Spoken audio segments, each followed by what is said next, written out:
Good evening, ladies and gentlemen. I'll now call to order this meeting of the, excuse me, ladies and gentlemen, if you aren't participating in our meeting, there's room outside.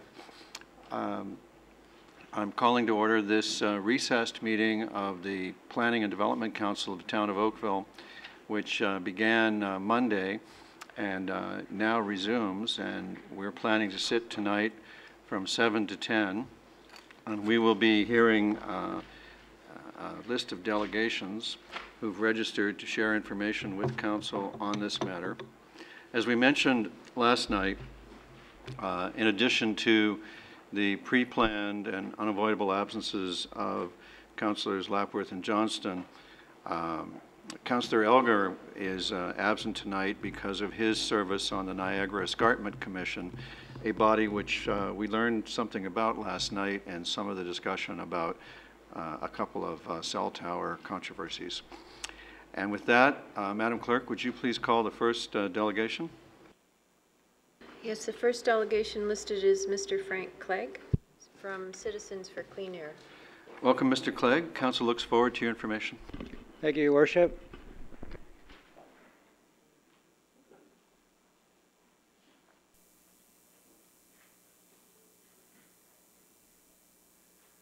So, Your Worship, members of Council, it's a pleasure to be here this evening. I thank you for the opportunity to discuss with you a very important issue to the community.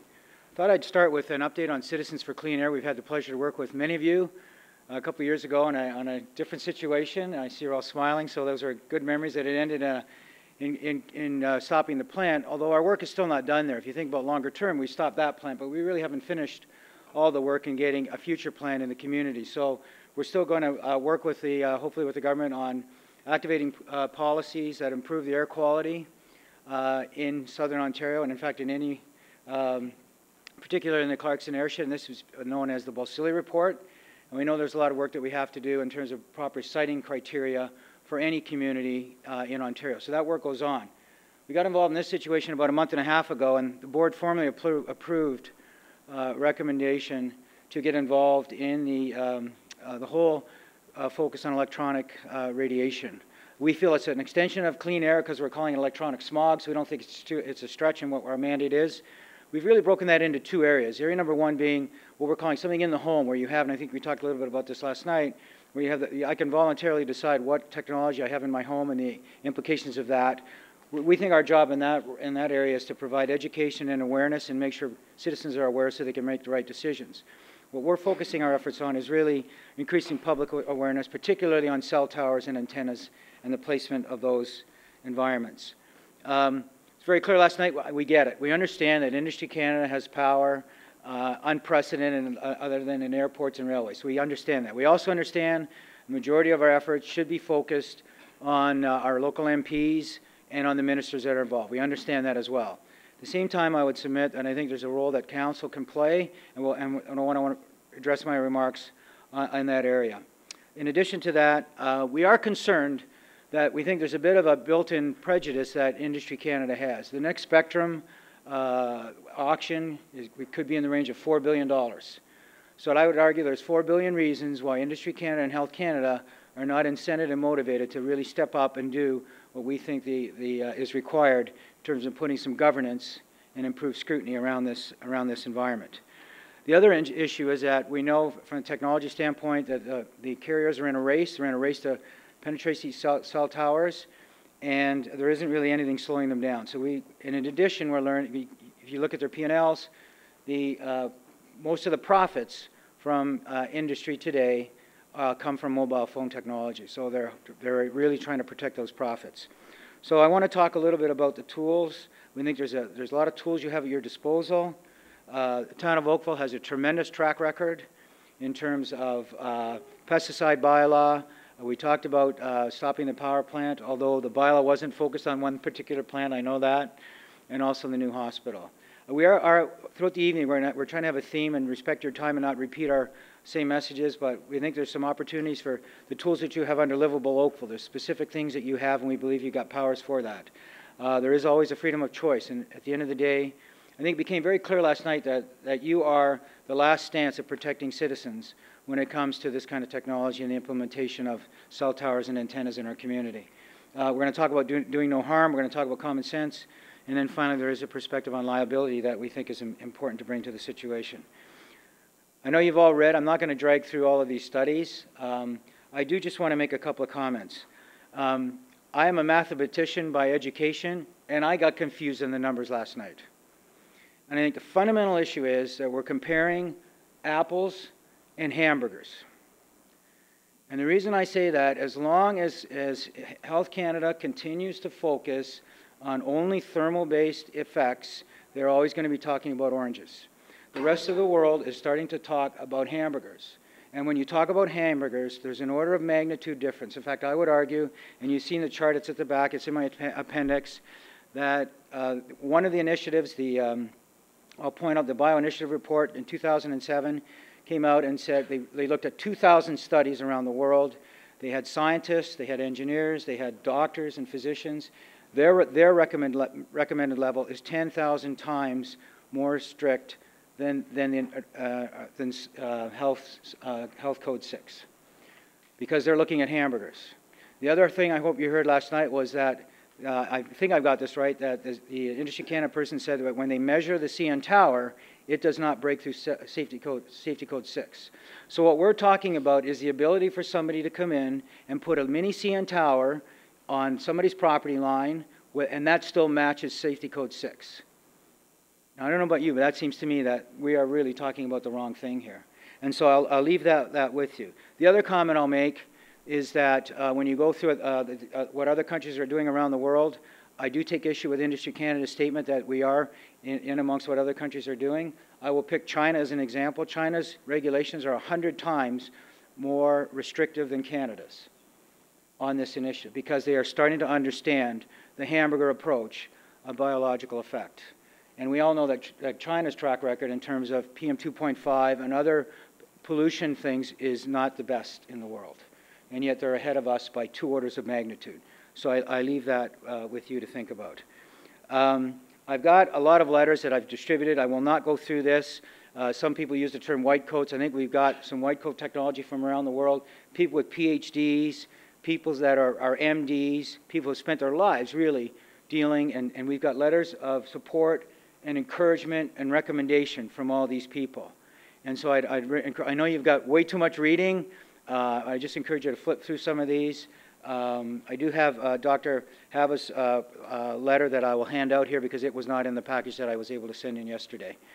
There is a consistent theme from these letters, from these recommendations, that we're significantly below the standards that we need to protect people. You heard Industry Canada talk about these acronyms of safety limits. These experts in these studies are saying they're inadequate, they're out of date. And we need new biological, we need a hamburger-based approach to this public exposure. I want to talk a little bit about the precautionary principle. I found some of the statements last night to be incredible. I've been in the IT business all my career, and I'll tell you what we do in the technology business. We run as hard and as fast as we possibly can, and we make sure we're below the limits. And if the limit is 15 meters, we will be 14.9999 meters. If the safety code says put it up here, we will be right below it. And that's what we do. And then when somebody slows us down or smacks us and says you can't do that anymore, we regroup and we come out with better technology, and we've solved the problem that way. My submission is that nobody is slowing this technology down, and nobody's challenging this industry to do a lot better job. You heard the words from Health Canada last night. We need more studies. It's not conclusive. I'll submit that doing no harm says no harm. It doesn't say most of the studies are safe. It doesn't say there's a potential for some problem. Doing no harm says don't do any harm. And that, to me, is what the precautionary principle is. The focus should be, and the responsibility should be back on industry and Health Canada and the industry itself to say, we can guarantee there's no harm. And until you can guarantee there's no harm, then you really don't have the right to talk about it. One final point I'll make is, there was a discussion last night about, well, there's 50 years of study and blah, blah, blah from the Health Canada person. Well, the Industry Canada person came up and said there's 30 times more data coming from smartphones now than there was a regular phone. Smartphones have been around for 5 years, so I would submit the best study we could possibly have is 5 years old on this initiative. All right, I've got two I got 1 minute and 40 seconds. All right, I've got some directives. I'm not proposing that we understand how to make protocols. But I do think that there's an opportunity for revenue and notification if you consider getting advance notice. There is a precedent that if there truly is no harm, then tell the industry, and Health Canada, Industry Canada, put their money where their mouth is and give the town indemnification.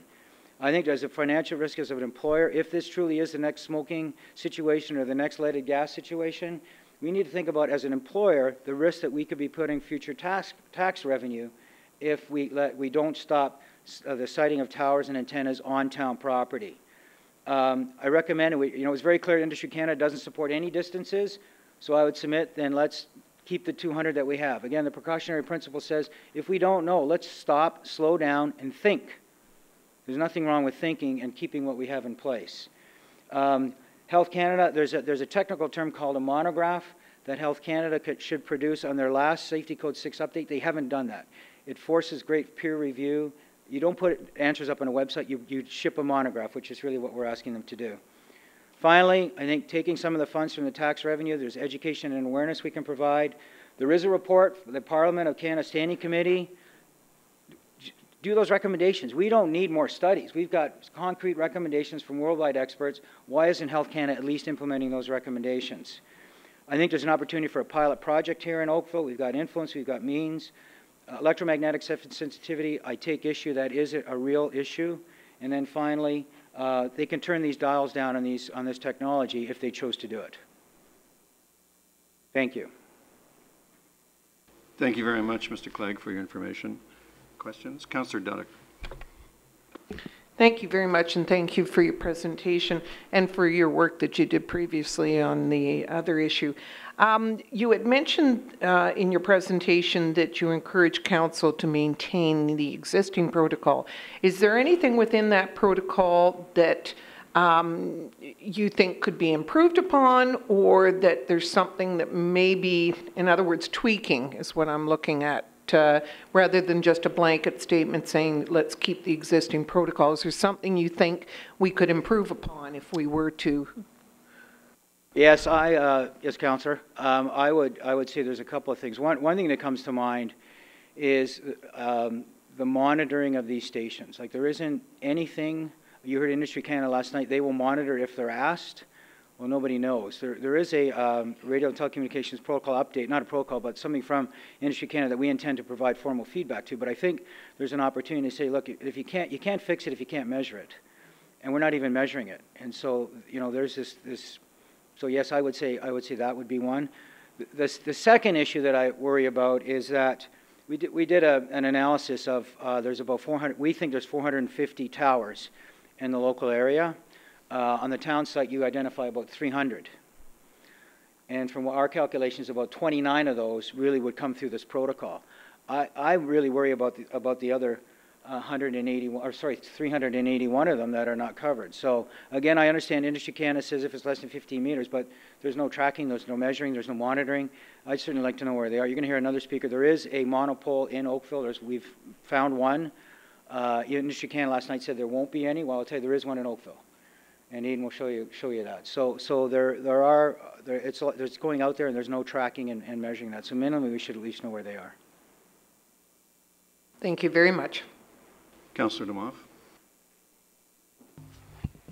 On the one you've got on the screen here, where you're talking about the things that should be done, those are you're suggesting that we ask the federal government to do those, because all of them are things that are beyond our control. Yes. Okay. And then along the same lines as Councillor Duddick's question is, Industry Canada was quite clear that if we pass our protocols, they're going to ignore them. So I just want to be clear, you still think we should go ahead with our own protocols for the town of Oakville and let them proceed with whatever they will do. Is that what I'm hearing from you? Yes. When I was in my previous job, I worked very, very hard to manage the image of the company that I represented. And so if we're in this situation and there is a company now by name that is doing something the town doesn't like, there's a tremendous amount of risk if there's publicity involved with that.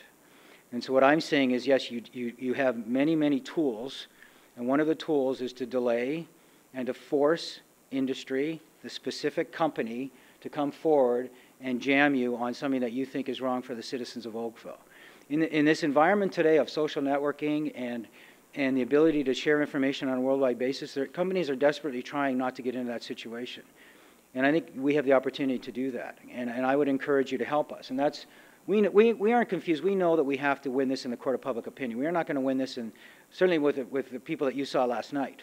And we're not trying to win it. We have to influence the minister, and it might even have to be the prime minister. I don't know the level of involvement or where that decision gets made.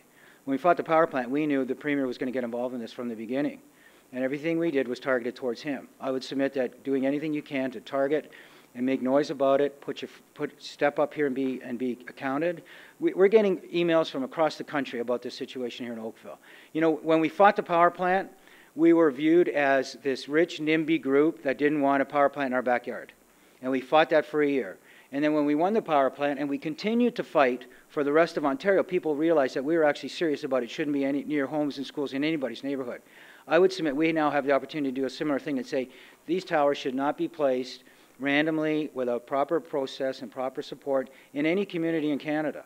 And there's a lot of people that are watching and waiting for Oakville to take the lead. So this is one time where our reputation, our affluence, our credibility can be used to the advantage of the rest of the country. And so that's part of the strategy. Thank you very much for coming out tonight. Just to follow up on that, though, if we maintain an interim protocol, we do run the risk of the industry waiting, as they have been doing, for us to pass a final version, plus yes, the amount of time that staff are putting into it. So I guess it comes down to whether we pass our interim protocol as our final or continue. I got the impression from what you had on here, you wanted us to maintain it as an interim protocol, which is just going to delay things, I believe. No, you have to think through all the ramifications that I would say passing this as a final protocol, I'd support that. Thank you very much.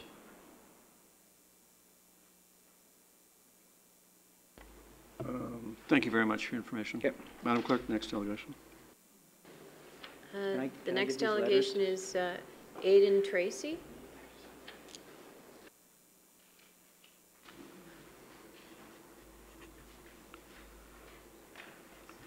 Welcome, Mr. Tracy. Council looks forward to your information. Thank you. Do I just close this down?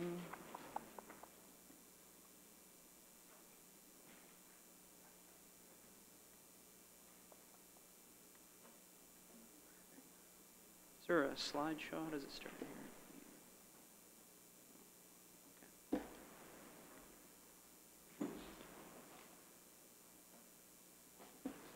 Is there a way to get it in slideshow view? Sorry.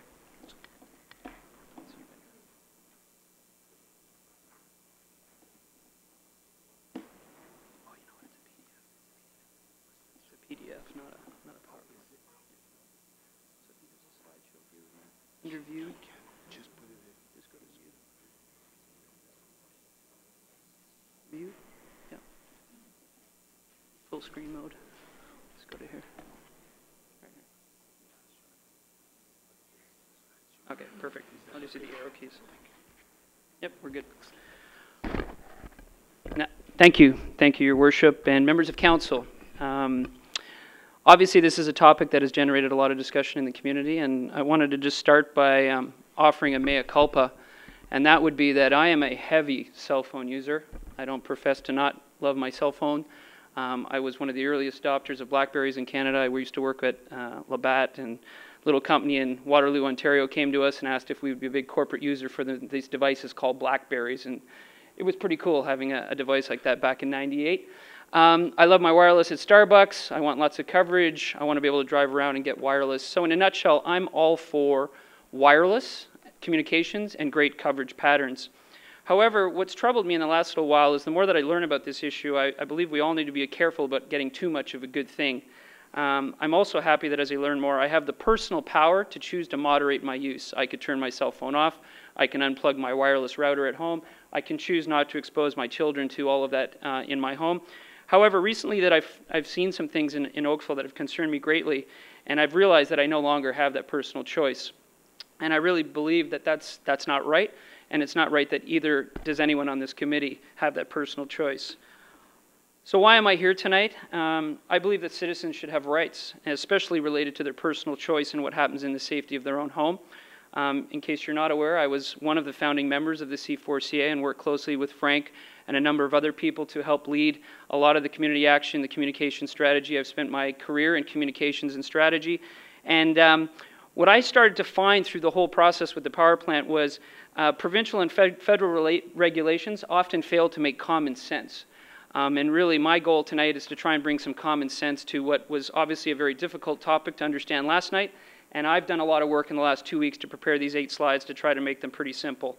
I first became aware of this emerging debate because of some friends that I have in the neighborhood, and I found out that their home was only about 15 meters away from an installation on Balsam Avenue.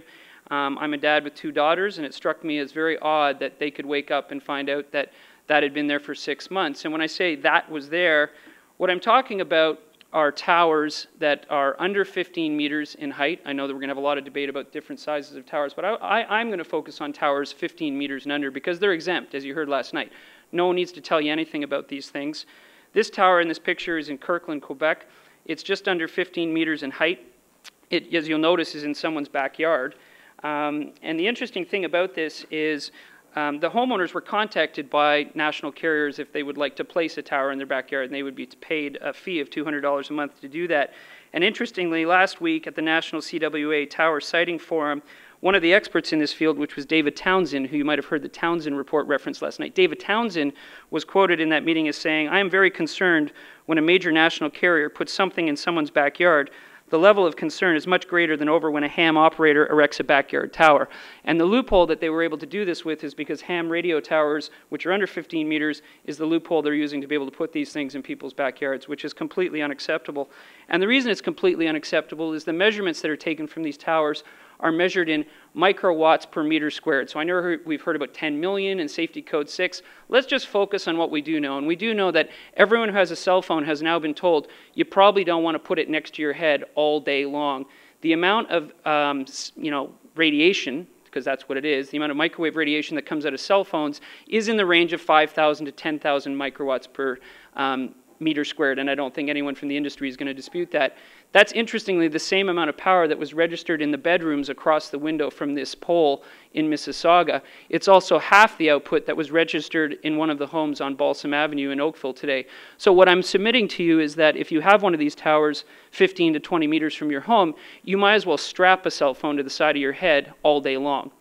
And we just heard that our own Industry Canada and Safety and Health Canada last night suggested that's probably not a good idea because they said you might want to use an earpiece, you might want to keep it away from children who are especially vulnerable because their brains are still developing and they don't necessarily have the protection. So as a father, I can tell you that I am not comfortable that under 15 meter towers can be placed this close to homes. Why is under 15 meters relevant is that the tower is shorter and homes are relatively tall.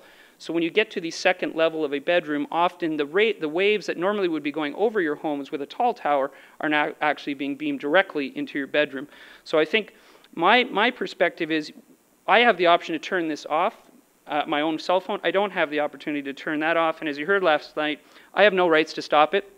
I have no way to protect my family or my home. And I'm appealing to you as my counsel here in Oakville to help me to think about ways that we might be able to encourage the industry or encourage Health Canada or Industry Canada to maybe think differently specifically about these installations. I'm not sure about 150-foot tall towers and whether they should go on Crown lands, etc. I'm just really focused on 15-meter towers right now. The other thing I thought was just fascinating, so I'd share some photos with you, is the degrees to which the industry are, helping us to make sure these can peacefully coexist in our communities. So we can make them look like flagpoles, we can make them look like trees, we can make them look like the cross.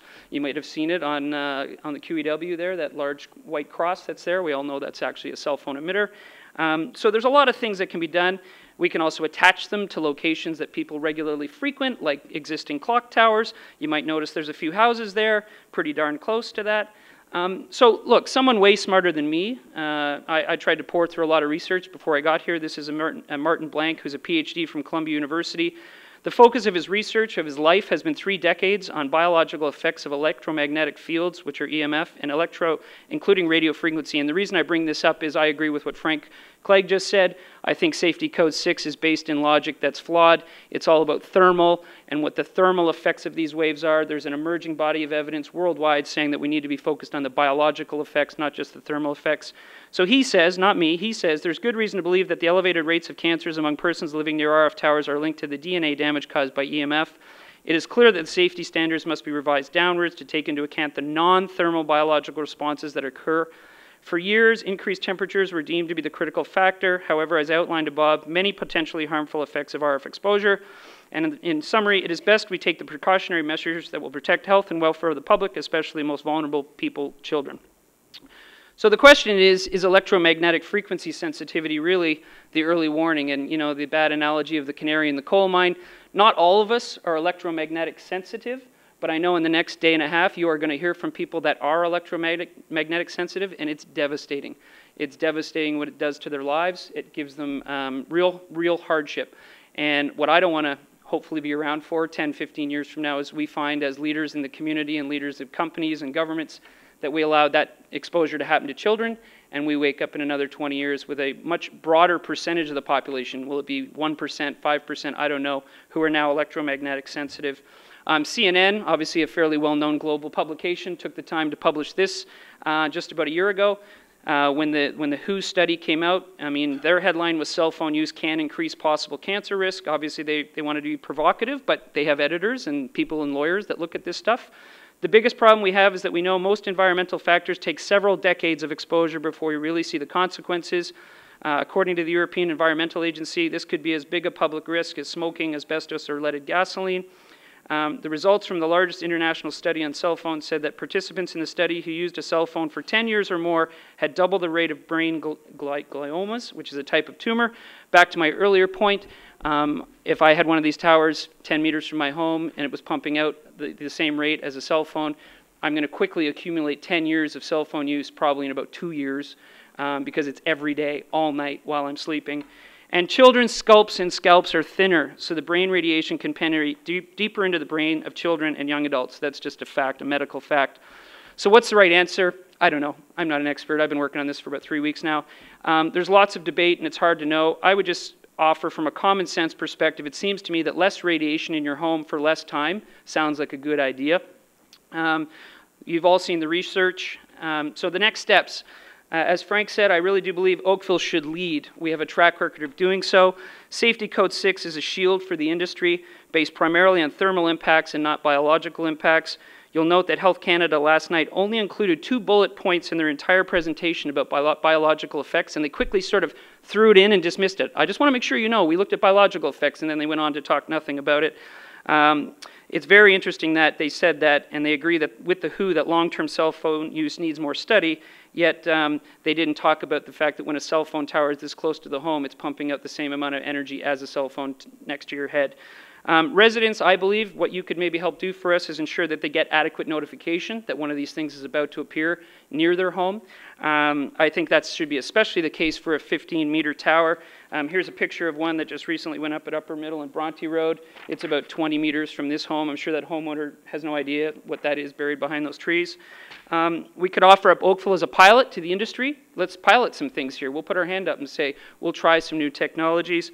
Be the first community to measure cumulative effects of microwave radiation levels. You should buy the equipment and allow us to see what the radiation levels are in each part of the city, and maybe we could have a website that would post that on a regular basis. And I'll let you read the last few ones because I see I've just run out of time. Well, you may have prompted some questions. Councillor Robinson. Thank you, Your Worship. Thanks, Mr. Tracy, for coming here this evening. Thank you. Now, I probably heard you wrong. In fact, I kind of hope I did. Right. But I thought you made a statement that you were really only interested tonight in 15-meter towers. Did you say that? What I said was, and that probably was what I said, what I am primarily interested in tonight, I understand that this is a long road, and I also understand, having listened to last night, you effectively have no ability to stop anything. So let's just cut right to the chase. And as long as Safety Code 6 is in place, there's really no regulatory framework for me as a citizen to do anything either. I can't go to the courts, I can't sue anyone, I can do nothing. So what I'm trying to do is offer a common sense approach to what I think you can do. And what I think you can do is maybe focus your energy against what I believe are some of the most harmful installations that are starting to crop up around the country. So Kirkland in Quebec, with those 15-meter poles right in people's backyards. I think I just read an email today, and I'm sorry to the council that I don't have it in the presentation, but Milton apparently has just stepped up and blocked an installation that was in someone's backyard or right next to someone's backyard, again with an exempt tower that was under 15 meters. So I'm trying to take what is an incredibly broad argument, should it be 200 meters, should it be this much microwave, should it be this tall? I think we could be tied up for years debating these things. But one thing I do know, in my heart, having studied this for 3 or 4 weeks right now, is towers that are this strong, 15 meters or 20 meters from a kid's bedroom window, is absolutely scandalous, and it shouldn't be happening. So I'm trying to focus the discussion because I'm sure others will debate any tower, anywhere should be a problem. I know I need to get my wireless in my Starbucks, so you're going to need to have 150-foot tall towers out by Cornwall Road there and the rail lines. But I think dropping these things right close to homes in backyards or near backyards or like in Mississauga across the sidewalk is incorrect. The industry has other alternatives. There's no question. We've seen it in other countries. There are other solutions. They don't have to, and as Frank talked about it, it's a race. It's a race. It's a ground war right now. Whoever puts these sticks in the ground fast enough wins the day in the future. Thank you. I did hear you correct, but I understand now by virtue of your explanation. Okay, thank you. Yeah. Thank you, Your Worship. Thank you very much for Thank your you. information. Madam Clerk, the next delegation. Next delegation is Kareem Belba, the Manager of Real Estate, and Jamie Greenberg, the Manager of Regulatory Affairs from Public Mobile.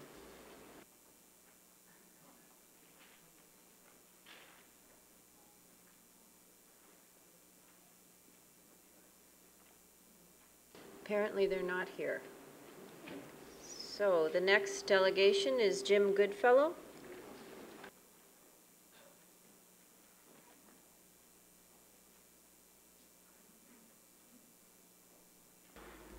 Welcome, Mr. Goodfellow. Council looks forward to your information.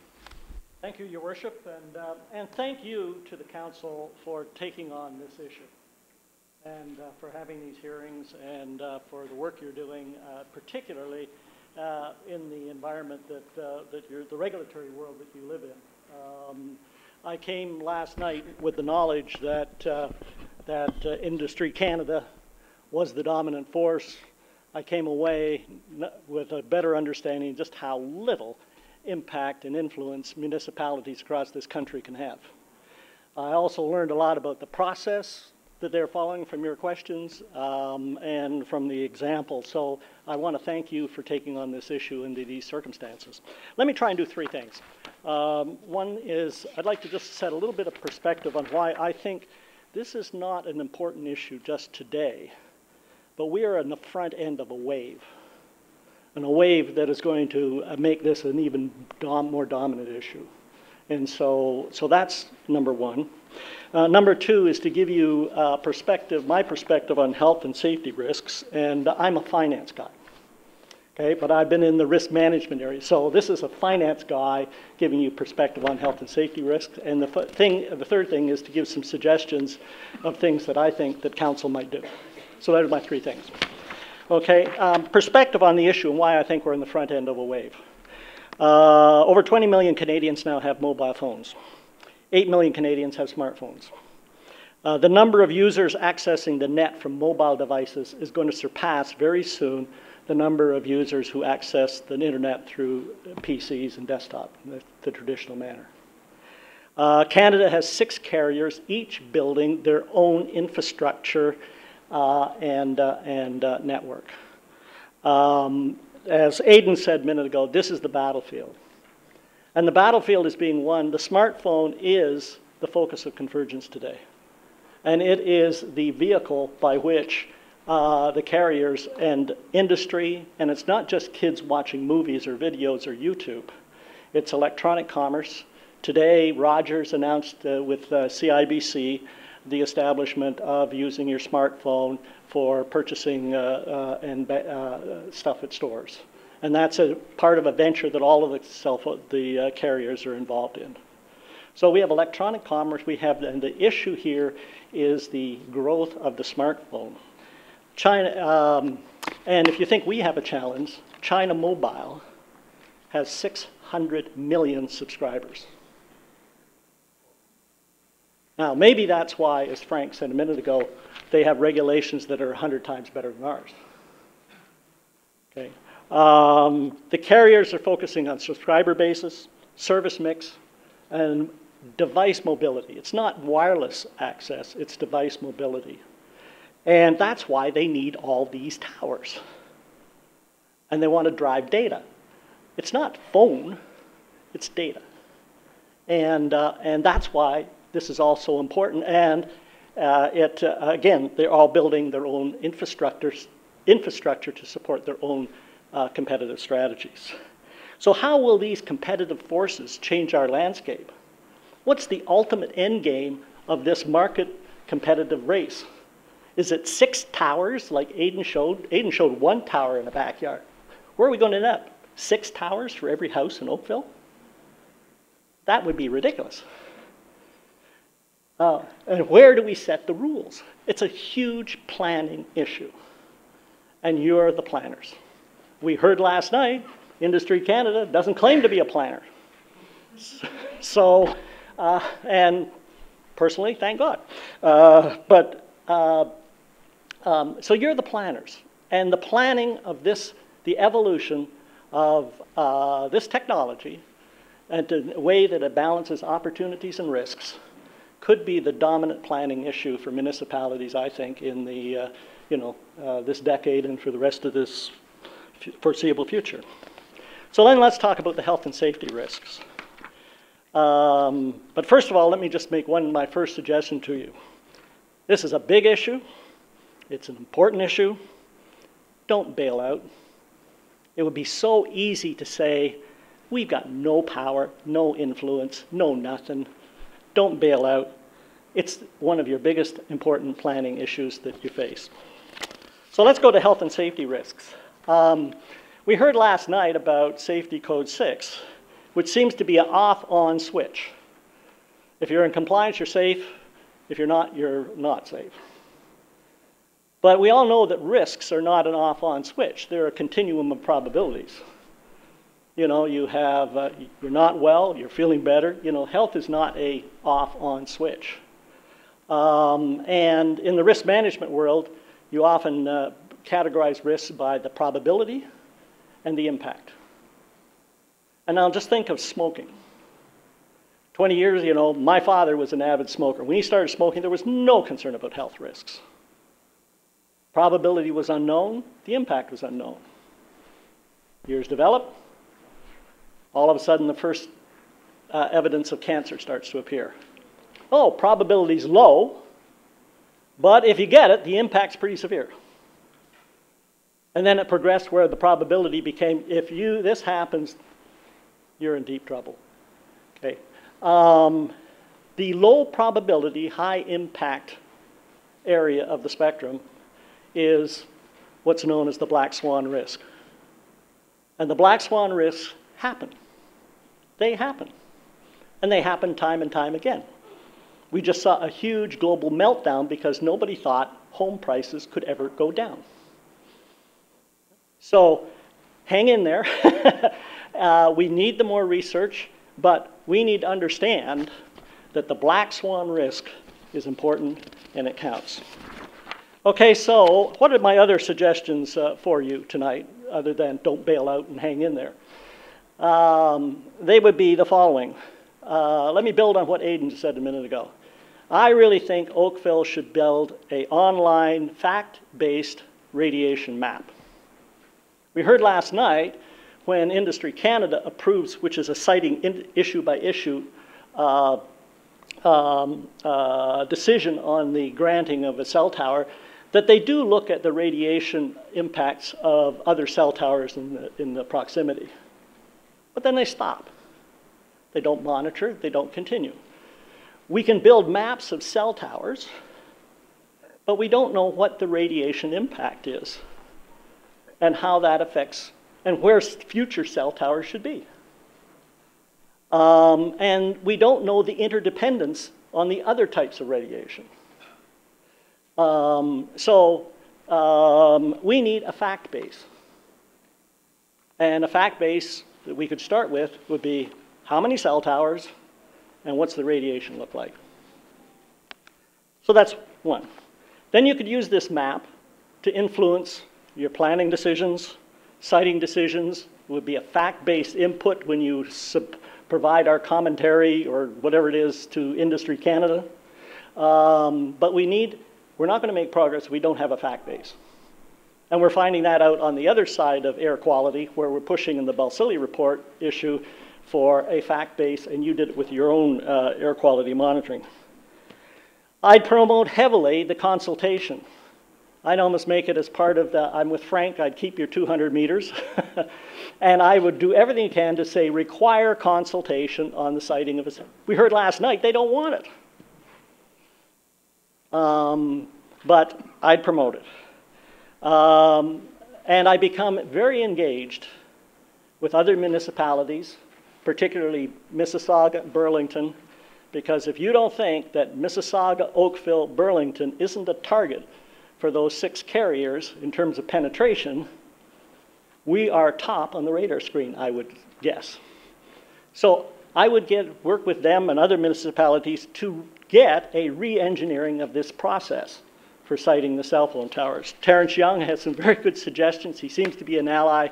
We need to get this process changed because this is one flawed process. And my final comment is that the town of Oakville is an employer. You've got a reputation of being a responsible employer. So look at your own policies, look at our own policies for siting cell phone towers on our own buildings that we have and the properties that we control, and so that we can set the standard for others to follow. That's it. 25 seconds to go. Thank you very much for your information. Councillor Khan. Thank you very much for your presentation. And I appreciate your concern and endorsement of maintaining the 200 meters. But, you know, Frank said earlier, he said that the municipalities are the last stance in protecting the citizens. And I'm frustrated by how weak of a shield we may be. Yep. And you took the position that, you know, you said don't bail out. And you were here and you heard what Industry Canada said. You heard what Health Canada says. It seems like regardless of what protocol we have, whether it's a 20 meter, 200 meter, regardless of whether or not we want more consultation, we're most likely going to get overruled. It's almost like we're setting ourselves up for failure. So and I appreciate where you're coming from. So what's the game plan? I mean, is it enough to say, yes, the town of Oakville enacted this bylaw and they got shot down by Industry Canada, so be it? What's the long-term game plan for you? I think the long-term end game is change the process. So we got to be putting our effort into changing the process. And as you know, that is no minor task. But we do have a member of parliament who's of the right stripe in terms of the governing party. We've got to figure out what are the levers we can do to change the process, because as long as that process stays in place, we're going to be, so I'm, you know, I'd keep the 200 meters, and I don't know, maybe it is just because I like to poke them in the eye. But I'd like to use it, like Frank said, in every vehicle we can to raise public awareness, public pressure, but our end game is to change the process. And you mean changing the process by the way Health Canada determines what right. is and what isn't? Giving municipalities a greater voice in the siting, because municipalities are the people who do the planning. You're the planners for our town. You know, and to have some outside party that says, I don't care about that, I can stick it here, based on negotiations with a real estate owner and a service provider. And based on discussions that are all engineering. Thank you very much. And I agree with you. I find it offensive that we're not being able to engage in that process the earliest we should be. Thank you. And me, that was a big learning last night. I just didn't realize how bad it was. Councillor Giddings. Thank you, Mr. Goodfellow. Could you go back to your comments about finding the radio frequencies from each tower that's installed. You'd like us to include that in the protocol, or just work with the industry to find out the power that they're emitting? Yeah, so let me be totally transparent. I really don't know what such a map would look like. But let me give you experience. When Aidan, Tracy, and others in C4CA built the map showing the, we called it the kill zone map. Okay, he had a huge impact. So we know where the towers are. We know that the radiation that's being emitted. We know that they're all different types of wattage or power coming out of these towers. They're all different kind of permutations and combinations. So my thought is, why can't we have a map of Oakville that shows in this region, here are the levels of radiation that exist from the combined effect of all of these towers. Because we have the equipment to go out and do that. We do it sort of, we monitor air quality, you know, and that kind of thing. Right, why can't we do that for electronic? I understand, so we could develop like a Venn diagram that would allow, and that would allow us to have a look at the cumulative exposure. The cumulative impact. And then when we go back to Industry Canada and they say they're going to put a tower here, we have a fact base to say you're out of your mind. I agree that that may be with merit. The difficulty we have is, according to Industry Canada and Health Canada, we could have a CN tower on every corner. Right. All right, thank you. Okay. Councillor Demoff? Thank you very much for coming out.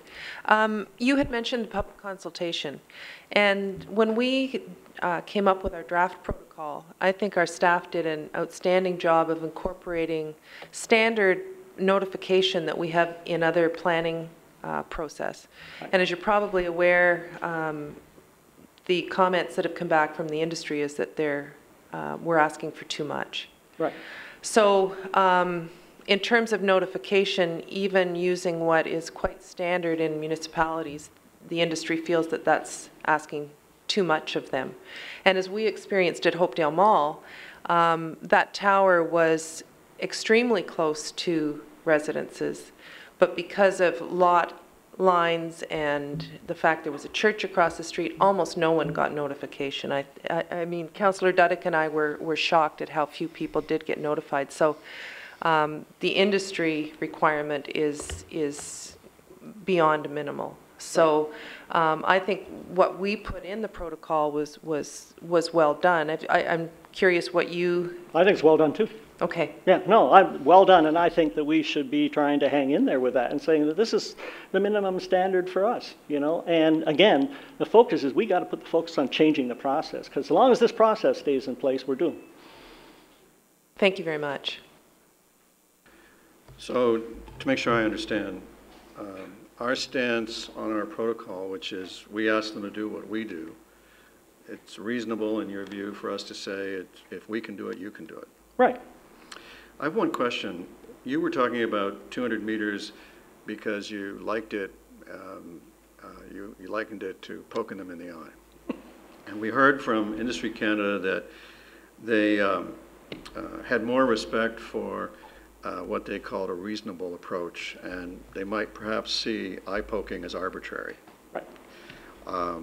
In your colleague's presentation, he appeared to flip through a slide that suggested that 1,000 microwatts per meter squared would be what the standard ought to be instead of 10 million microwatts per meter squared. Do you agree with that? Well, I think first of all, I think it's very difficult to back up any number. Okay, so. But I surely don't like going down to 20. All right, so is there so there's no number safe in your view? Yeah, that'd be, but remember, this is a finance guy's view, based on the reading of the of the available. But I don't see any justification, you know, to go to 20, where the issue is simply making it easier for the industry and the carriers and the regulator. one of the questions council has to face and evaluate is there a safe amount? We've been shown information from citizens outlining that some countries have lower limits than Canada. So where Canada has 10 million microwatts per meter squared, for example, another might have 100,000. And this submission says three are at 10 million, and there's 7 or 8 here at 100,000, and there's some at 1,000. Ultimately, though, would it be your belief that if there's going to be cell phone service, there's going to be some signal somewhere? Yeah. So, and remember, the signals are going to be coming not just from the cell towers, they're coming from satellites, they're coming from all over the place. I'm not aware of any satellite cell phone service. Well, I think Virgin just announced that they're providing cellular on their transatlantic flights, and I think it's coming from a satellite. Okay, so will there be radio signal from that? Hmm? If you're going to use a cell phone, will you need some radio signal? Yes. How much do you need? Anyway, the question we're coming at is, if, let's pick 1,000 because your colleagues seem to have that number.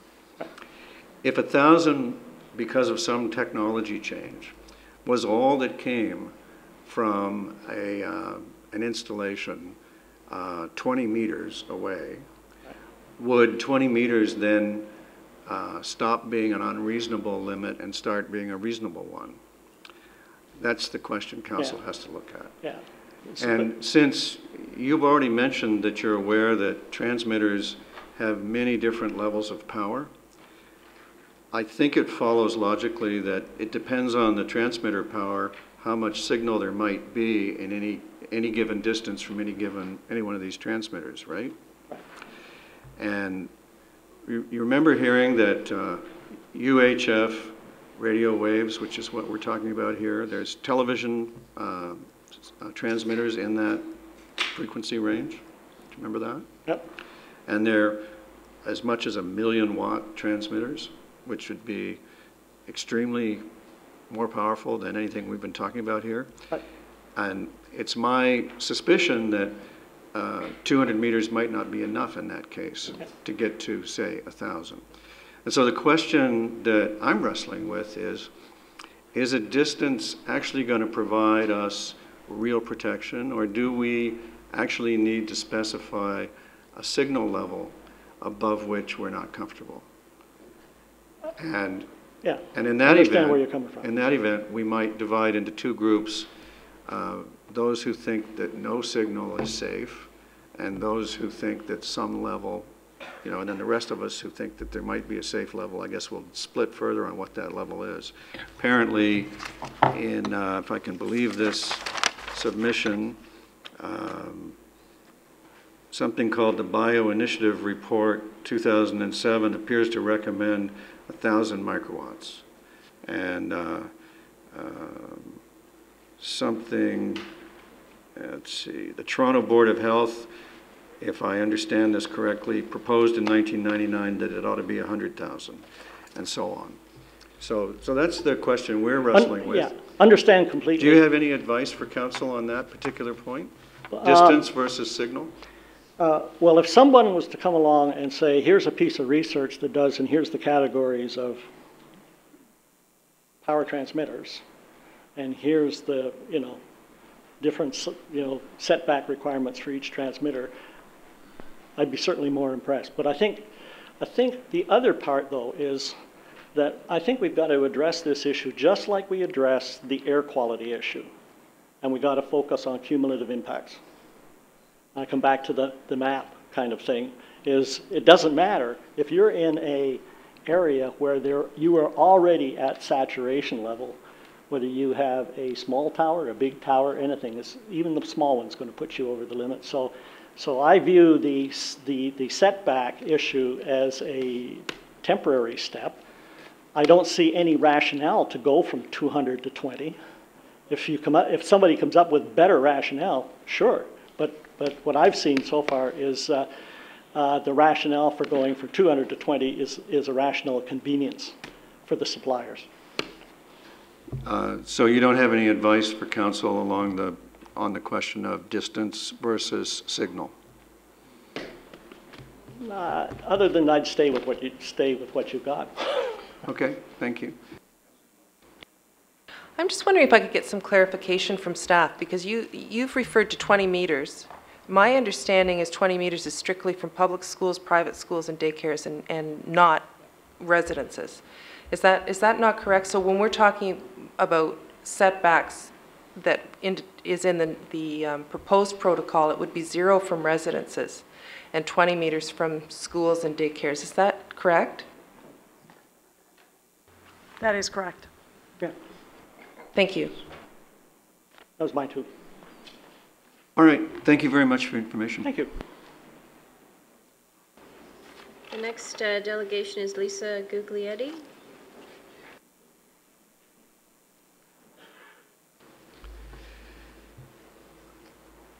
Welcome, Ms. Guglietti. Council looks forward to your information. Good evening, Your Worship and members of Council. My name is Lisa Guglietti. This is my husband, Ricardo. We are currently building a home on 253 Balsam. A cellular antenna has recently been installed on the roof of the bell structure right next door to us. I'm here tonight as a concerned mother. I'm concerned for the health of my children, concerned for my family, and concerned about the health risks involved in being so close to the cellular antenna. I feel that more research needs to be done before Industry Canada and telecommunication companies put up these cellular stations right next to people's homes and in the middle of the residential areas and schools. It's not fair that we are being forced to live in such close proximity to these cellular signals. We should have a say in whether or not we want to assume both the known and the unknown risks associated with short and long-term exposure. I don't understand how this is happening. I'm not a scientist or a specialist in this field, but I do know that it's wrong. There must be other alternatives for placement of cell towers, at least until more research is done. I don't want to be a guinea pig, nor do I want to put my children in a potentially unsafe environment, not knowing what health risks may be involved. My question tonight is, how close is too close? Meters from a child's bedroom, I think, is too close. Right now, we would like to present a short video that explains our situation. It was created with the help of the person we hired who is attempting to help make our home a safer place to live.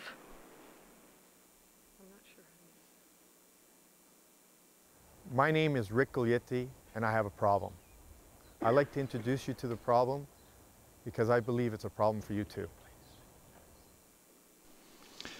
Good evening, bonsoir, and welcome to the virtual press conference of the International Agency for Research on Cancer.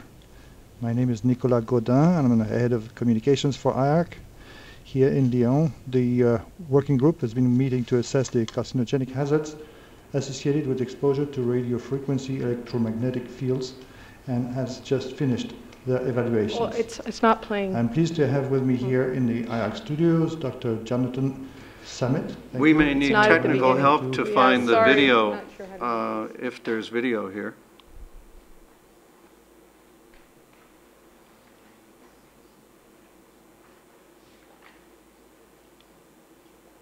My name is Rick Guglietti.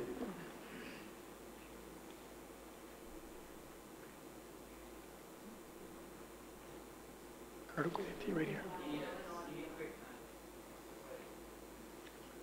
My name is Rick Guglietti, and I have a problem. I'd like to introduce you to the problem because I believe it's a problem.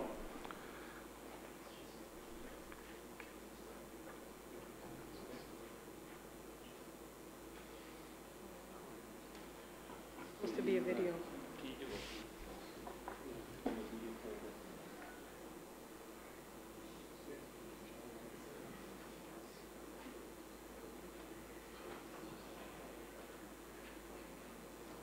My name is Rick Guglietti, and I have a problem.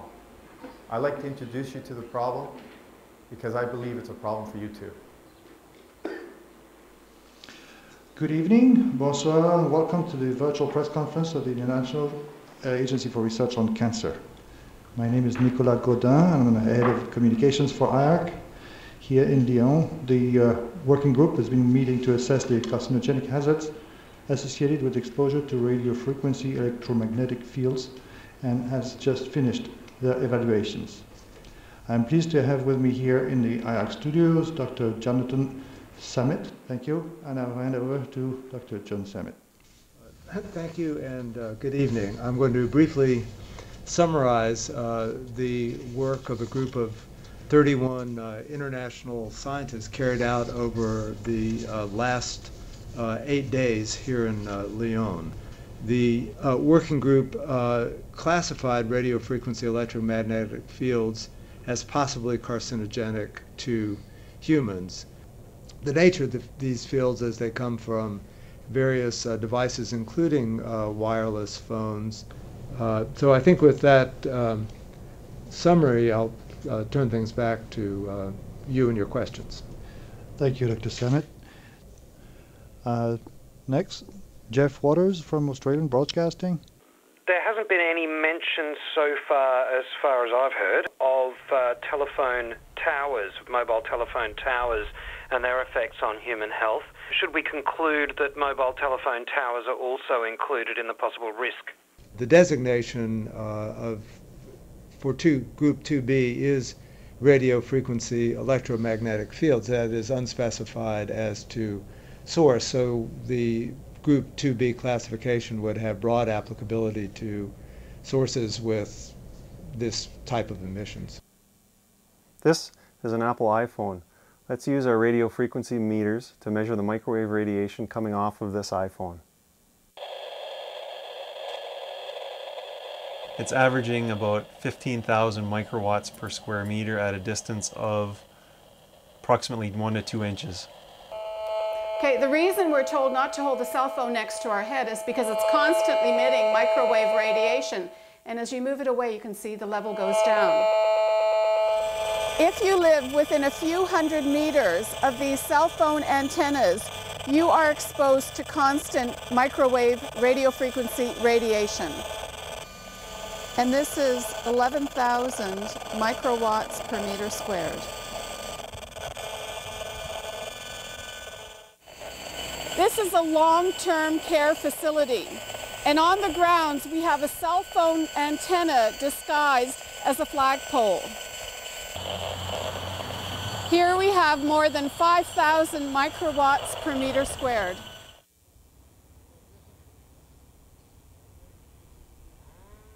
My name is Rick Guglietti. I'm a owner of a property right here on Balsam Drive, and next door to me is the Bell Center. This transmitter that they put up there is about 20 meters away from my bedroom, which is just up here, and my kids' bedroom is just over here, and they're exposed to this radiation all night when they sleep.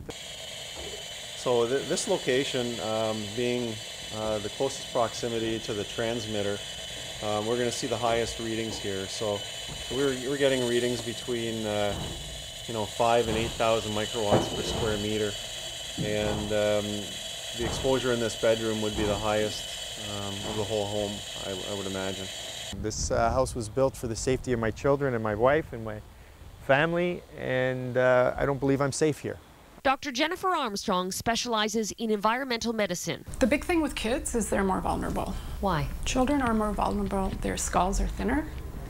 Their bodies are not as strong as ours in general. They're developing, their brains are developing.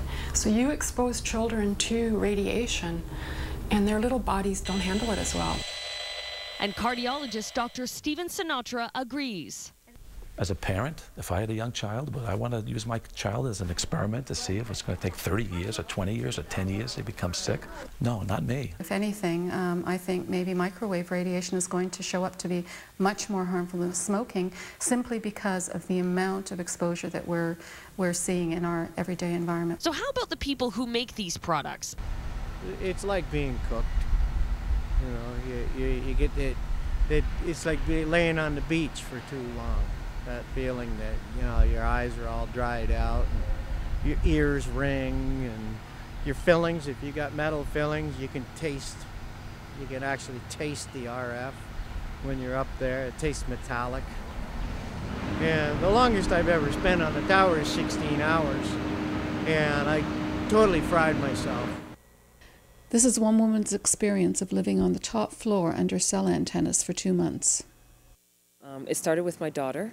She initially got a rash on her leg that was sort of unexplainable. Some more of the symptoms include a sort of hissing in my ear, in particular when I'm in my apartment, but for about 3 days, anywhere I went, it would just sort of come in. I kind of felt like an antenna, and I'd sort of kind of go like, trying to find the place where the hissing or the buzzing stopped. But now, wherever I go, I'm feeling the same as I felt in my apartment, feeling dizzy and nauseous and a sort of a metallic taste in my mouth, headache and pressure on my head, and just feeling like I want to sort of faint or throw up. And that's wherever I go now. Dr. David Carpenter is a world-renowned expert in environmental toxins in Albany, New York. And he says the Canadian government is just plain wrong. What we do is look at the weight of the evidence. But that's what they said they did. They didn't. The weight of the evidence demonstrates clearly that exposure to radiofrequency radiation, causes disease. The evidence is strongest for cancer. You know, yes, while people need their cell phone service, that's absolutely true.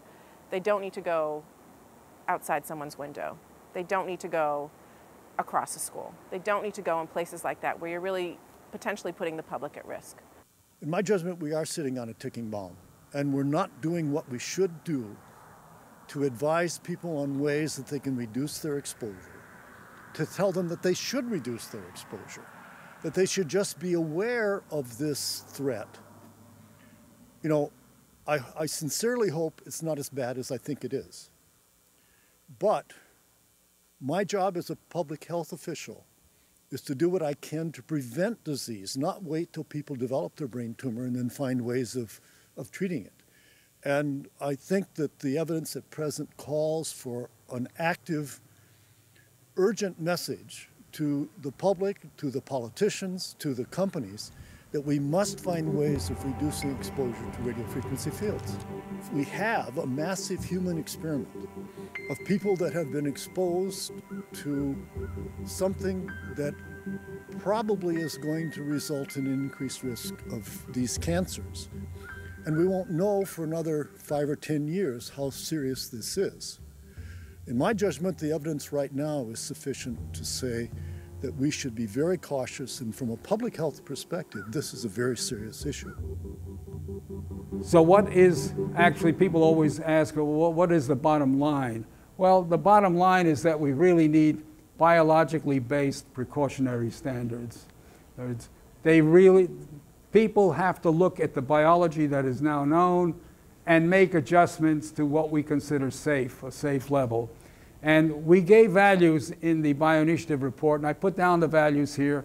You see, basically, the values that we recommend as target values are micro as opposed to milli, a factor of approximately 1,000. Health Canada sets the limit at 10 million microwatts per meter squared. Now, that might not mean much to most of us, but in 2008, Toronto's Board of Health said it's way too high and asked Canada's Minister of Health in this letter for much stricter regulations, 100 times more strict. Health Canada never changed a thing. So you're saying that their science is faulty, or their analysis of the science is faulty? Their science is faulty, and certainly their analysis is faulty. Why choose to ignore that? How does that possibly benefit them? When you acknowledge you have a problem, and you're a government agency, you have to do something about it. This is a very serious issue of which we don't have the answers, and we're not doing anything about it, not even studying it. In the United States today, there is not one study going on. Zero.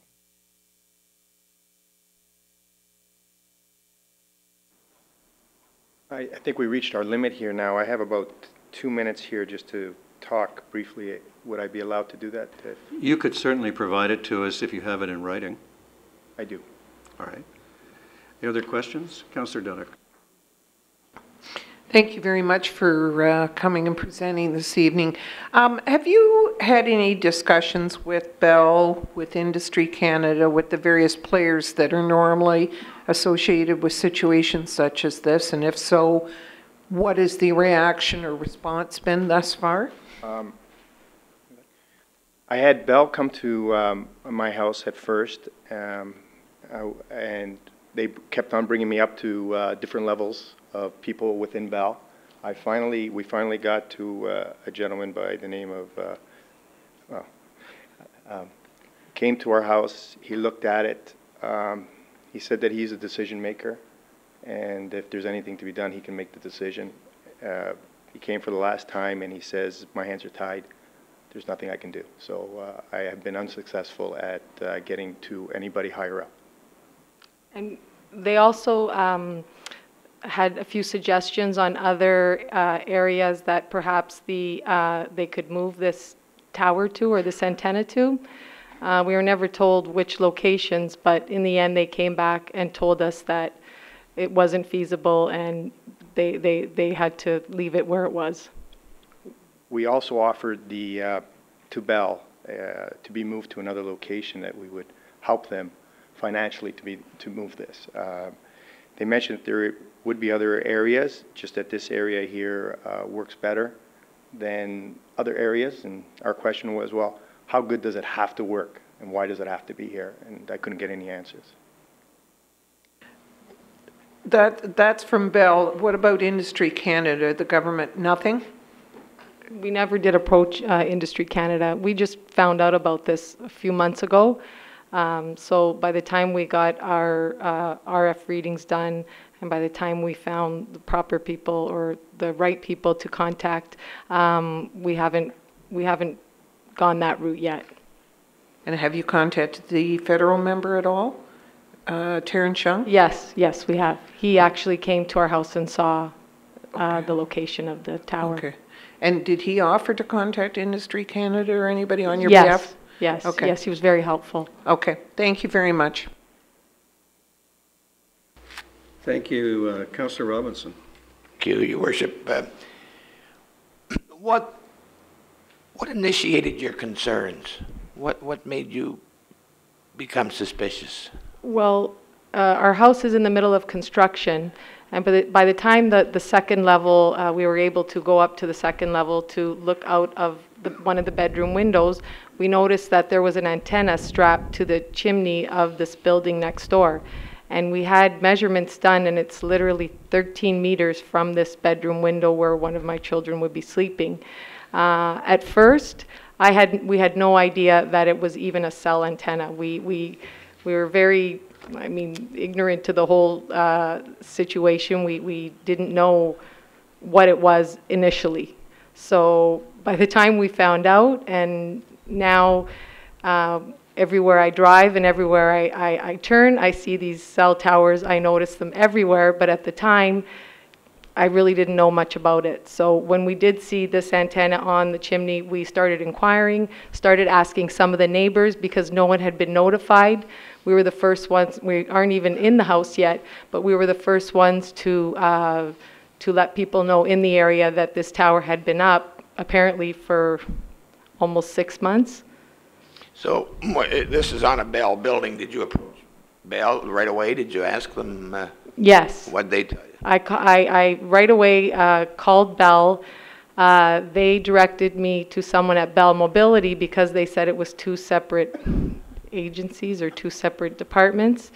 I did get a representative call me. I voiced my concerns. Bell did show up at our house to do RF readings, and they were supposed to meet me at a certain time. They knew I didn't live at the house, but they ended up showing up an hour before, so I wasn't there.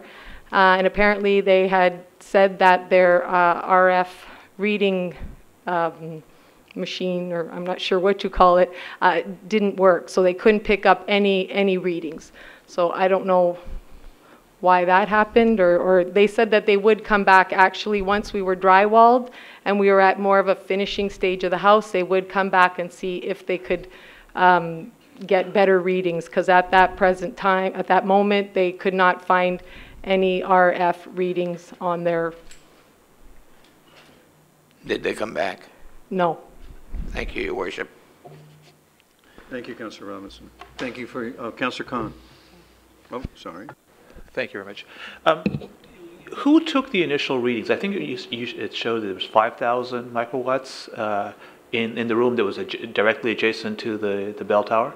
Yes, Safe Living Technology came to the house to do the readings on my whole property. What's 5,000? There was 5,000. Backyard is 7,000. I have all different. I can hand that to you on the house in different positions. Actually, that's what I'd be interested in. Just more for curiosity. So, if you went to the basement, did it decrease or increase or? It decreased when I went to the other side of the house. Upstairs areas were much higher because this thing actually is only 15 meters in height. So Bell made it on purpose to be 15 meters on height, and it's directed right into my house. And the other thing that we found very strange is this under 15 meters, we have 9 antennas. There's 9 of them. 9 of these antennas attached to the chimney, and they're allowed to do this. We heard earlier that they want to put these smaller ones in place that have less frequency, but they basically put a tower right next at 15 meters right into our house. So the reason I'm interested in this is because there's been some discussion of what the appropriate distance ought to be, whether it's 20 meters, 100 meters, 200 meters. And I'd like to know what the inverse relationship is between distance and the amount of irradiation that was emitted. So how far away from those towers did you guys actually take measurements? I have actual measurements from the bedroom window, 13 meters, 0.67. To my lot line, it's 10 meters. Would you be able to provide us with those copies of any data that you might have? Definitely. Thank you.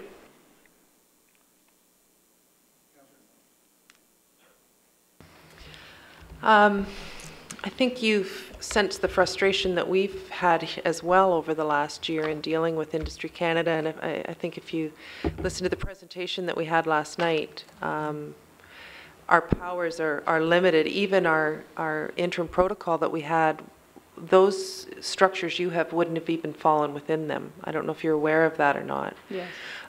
That's not a freestanding structure, though. You've got antennas attached to the building. Is that? Yes. Yes, the antennas were strapped to the building. Chimney. To the chimney of the building. But it would fall within where quite often they use an existing, like a water tower, an existing structure, and obviously because Bell owns that, they didn't need to get even approval from. We wish we would have known that before we bought our lot. We purchased this property, and I was concerned about Bell being next door. I insured my wife that, you know what, the wires are going underneath. I know some people in the business. They assured me that there's no emissions coming off of this Bell building. I did a little bit of research in my due diligence before I purchased the property. As the house was going up, I was on the roof, and I look over, and I couldn't believe what I saw. So. It's frustrating. Very frustrating for us, and we don't know where to go to. We come here, and we believe that Your Worship and the Council will see that there's a place for everything, and we believe there has to be some sort of protocol, because this happened to me today, and I'm sure it can happen to anybody tomorrow. Well, I think you heard last night, the only response we got about towers in a backyard was that they took a dim view of it, not that they wouldn't be allowed. Exactly. So thank you for coming. I need to ask you, following up on the councillor's question, do you understand that we have a protocol in place now? Yes, I understand that. And do you understand that the installation next to you is completely exempt from the protocol that we have and any protocol that we could write? I was hoping that somehow when you're rewriting this protocol that you would take this in consideration. The protocol is prescribed by, it only exists to be triggered by an application for a certain kind of facility. We could write anything we want into a protocol, but if it's a sub 15 meter installation, the protocol would not be activated. it wouldn't be considered, it wouldn't be looked at. And I'm concerned that some members of the public don't understand what it means when Industry Canada says that those are exempt and excluded from the protocol. And I'm also hoping that people who are concerned about such installations will ask the people in charge of those things, namely the federal government, to do their job. We will. Thank you. Thank you very much for your information. Madam Clerk, the next delegation. The next delegation is Magda Havas.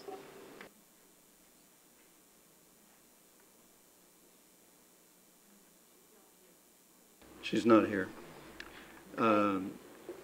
Madam Clerk, the next delegation. Dr. Brenda Timini, psychologist, here on her own behalf and concerned citizens for Clarkson Lorne Park.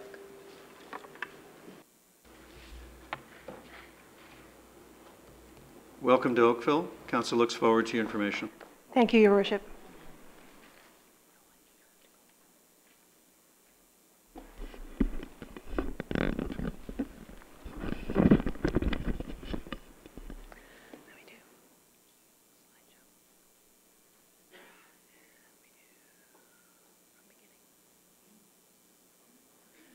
Your Worship and Councillors, good evening. My name is Brenda Timini, and I'm going to be wearing two hats, over the next 10 minutes. The first is on behalf of the Clarkson and Lorne Park Concerned Citizens Group in the city of Mississauga. I want to tell you a little bit about our cell tower experience. The Clarkson Road story began in May of 2011 when the Clarkson Road Presbyterian Church agreed to a bell cell tower on their property. 9 residents were notified at that time and a meeting was held. Immediately, residents were concerned, and we held our first town hall meeting in January of 2012. We had our mayor, Hazel McCallion, attend, as well as our MP, and we also had our local councillor attend. Residents were very concerned. We erected lawn signs. We began a petition both online and hard copy and have obtained about 500 signatures between our electronic and our hard copy petition.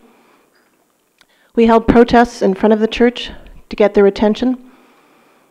We networked with other groups, including the Oakville group, Pickering, Port Credit, Oak Ridge, and most recently, Milton and Port Franks. We wrote letters to Bell, and in some cases, as in this one, we did receive responses back. In other cases, we did not. We wrote letters to the church and sent emails to the church trying to educate them and explain our concerns. We were successful in getting the church to change their mind and cancel their lease with Bell, but to this day, that happened at the end of February of 2012, we have still not heard anything back, nor has the church, that Bell has agreed to or has accepted that request. We had our second town hall meeting a few weeks ago. The first town hall meeting had about 100 people. Second town hall meeting, about 300 people attending. We had Dr. Havas come and speak to us regarding the health effects, and our goal at that meeting was to educate the public. So at this point in time, as you may know, Mississauga has a moratorium on cell towers until June. We don't know what's going to happen come June. We've taken a proactive approach on the street and in the community, trying to make people as aware as we can. I'm going to switch hats for a moment now and talk about this from a psychological perspective. I'm a registered psychologist in the province of Ontario. I've worked for the federal government, several consulting firms, the pharmaceutical industry, and most recently with WSIB and other government agencies. I think I would like to draw your worship and councillors' attention to my work with WSIB. I've assessed over 3,000 workers who have been physically injured, psychologically injured, or have experienced environmental sensitivities. And that work has led to interesting declines in people's cognitive capabilities, personality characteristics, and a variety of psychological symptoms. I think it's important as you weigh this evidence that you consider the health implications of placing towers on workplaces, either on a workplace or very close to a workplace, because that is something that over time we will see significant, I believe, financial implications. So let's talk a little bit about assessing danger. This has been talked about several times over the last little bit. As individuals, we assess danger with our senses. We look for danger. We can see it, hear it, taste it, smell it. In the absence of that information, we have electromagnetic radiation where we can't see it, we can't hear it, we can't taste it, we can't smell it. Unless, as we saw a few moments ago, if you work on a cell tower, apparently you can feel it in your dental fillings. If you're electromagnetic sensitive, you can get ringing in your ears, you can have headaches, you can have a variety of psychological symptoms and physical symptoms that get manifested and perhaps misdiagnosed. So we trust those individuals who are making decisions for us. We trust that they're actually conducting good scientific research and looking at our best interest. Well, this was also talked about last evening. Our track history on trust has not gone very well with asbestos, with sunbeds, with cigarettes, with mobile phones, and let us not forget about lead, thalidomide, and BPA. When we are trusting these individuals to make decisions for our health, there is an expectation that they are, in fact, looking out for our health. And unfortunately, past history has not indicated that we can just trust. So on what level is this affecting us as human beings? Well, I put up Maslow's hierarchy of needs. We talk about some of the most basic and fundamental needs being at the bottom of the pyramid, physiological needs, safety needs, and they go up from there. The reason this is such a significant concern for people is because it is addressing one of our most basic and fundamental needs for safety and security in our homes and in our schools with our families.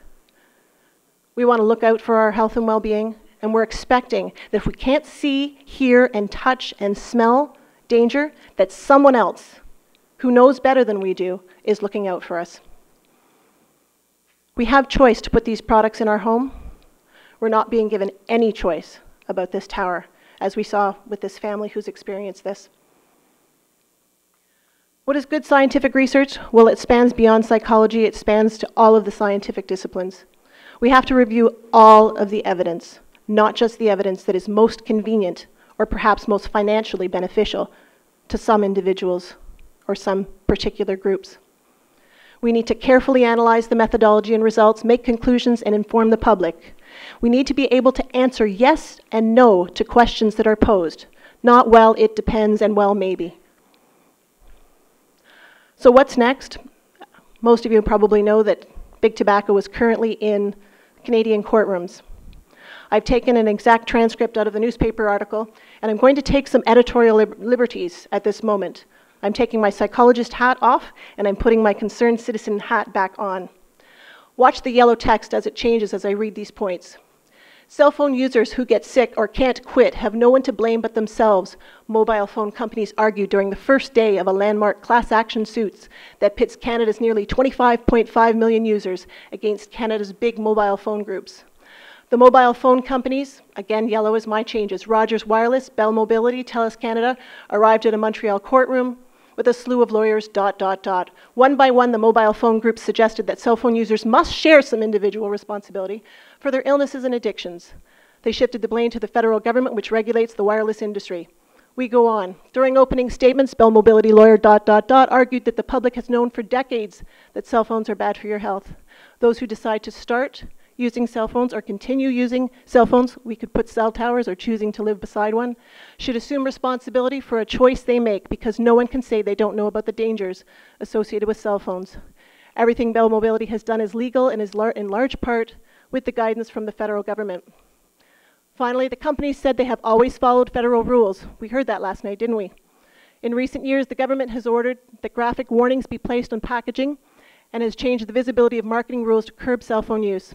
I can't confirm this 100%, but I do know that I was informed that Francis Galinas, an MPP, actually tabled legislation to start marking cell phone packaging with warnings.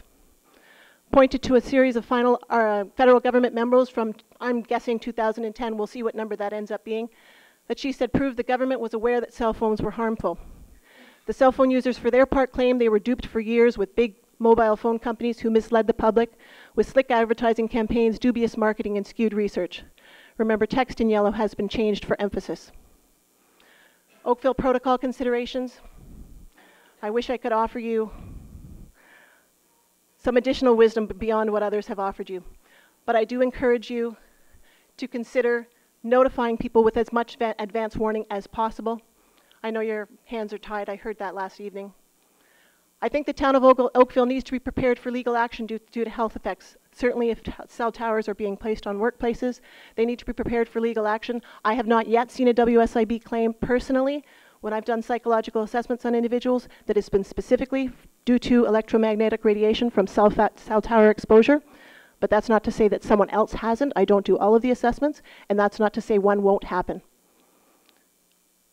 I encourage you to maintain your 200-meter protocol, but I understood from last night that that could just be basically disregarded. That doesn't mean that Oakville could not choose to stand out and say, we're still holding it there. I think other communities and other cities would follow suit. We need to educate and inform the public. People need to know. People need to see what's happening. I never really noticed cell towers up until the last little while, and I'm just shocked at the number of cell towers that are being placed on top of buildings where people live. And no commercial towers on the town of Oakville property due to workplace health effects. Again, I think that, we're not seeing, or I have not personally seen claims from a health standpoint at this point, but they're not far off. Thank you, Your Worship. Thank you, councillors. Thank you for your information. Questions? Councillor Dudek. Thank you, through Your Worship. Thank you very much for taking the time, not only last night, but tonight to be here. Appreciate that. Given the fact that you currently have a moratorium, correct, in Mississauga, you had mentioned that in your presentation. That's correct. And what was the rationale for Mississauga Council putting that moratorium in place?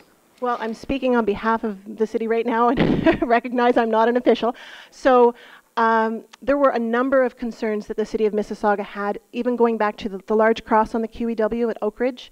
When the Oak Ridge Tower went up, the MP got involved. Our local councillor, which still is Councillor Pat Mullen, was involved because it still came into our area. So we already had that happening. And then our tower proposed on Clarkson Road, there was a lot of concern. I mean, when Mayor McCallion came, she said she had wrote a letter to the industry minister saying that they have to change the process. So I believe, as far as I know, that it was all of that information. They had several council meetings and they decided to say, hold off until we know more. That's my understanding.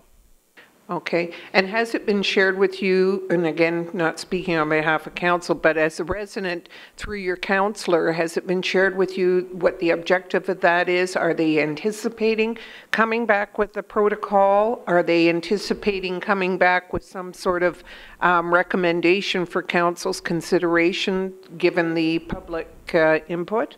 As far as I know, they came up with an interim protocol not too long ago, which requested that existing infrastructure be used. But that, of course, doesn't address the 15-meter towers. And in the last few months is when the Sean Mar and Queen Tower went up, which is that 15-meter tower you've probably seen a few pictures of. So, to my knowledge, the interim protocol is in place, and more work will be done. But I have not been informed of the specific details. We, at this point, have really been feeding information to our councillors, our MP, and to our mayor. And sometimes that information comes back to us through either formal means or through informal means, like when they attend our meetings. And has your group had any ongoing dialogue with, say, Industry Canada or Health Canada in regards to sending in some written your stand as a group? Because obviously if you're organized, you're obviously coming forward with a stance. And other than through your members of council or your mayor, who's your representative, and your MP, have you actually written to Industry Canada? And if so, have you gotten any response? And if so, could you give us an indication as to what the response was thus far? Some of the members of our group have written to Industry Canada. To my knowledge, no one has written to Health Canada, although I could be wrong on that. And no response has been received at this time. The other question that came to mind is you mentioned that the church, having heard from the public and I guess getting an understanding that there was so much concern, had requested to withdraw the permission for the use of the lands. Has anybody researched to find out whether or not, obviously that's still a current application given? We've done our best. we were told through various, let's call them phone calls to Industry Canada, that there was an application on their desk. We were not certain as to whether that was one of those ones where, you know, they talked about last night, I think it was that impasse, if I'm using the correct terminology. I'm not sure if it's that or if it was just the application to go forward. We couldn't get phone calls returned once we kind of really specified the question, unfortunately. But you haven't had any information, and I guess the church, may not have shared that with you thus far, whether or not they've heard back from the proponent in terms of whether or not they're accepting the church's request. The church came to speak at our second town hall meeting in April, with not, I wouldn't say a formal apology to the community, but really reaching out to the community saying they didn't realize they signed this contract before the WHO had made their Class 2B carcinogen. And at that time, which was April 19th, they still had not received a response back from Bell. We are still in contact with them on a regular basis. Things move slowly sometimes there, so I would assume then we would hear something, but certainly as of April 19th, nothing had been heard back from February 29th. Again, thank you very much for your interest and for coming out. Councillor Khan. Thank you very much. Can you tell me a little bit more about this moratorium in Mississauga? What are the consequences? Does that mean that no towers can be erected? Does that mean only it covers the excluded towers? Does it cover all types of towers? What do you know about that? Well, again, recognizing I'm not an official. As far as I know, it means no towers are going up in the city of Mississauga at this time. That is my understanding. Can I just confer with, I have a few other concerned members here with just one moment. Is that correct? Yes, correct? As far as we know?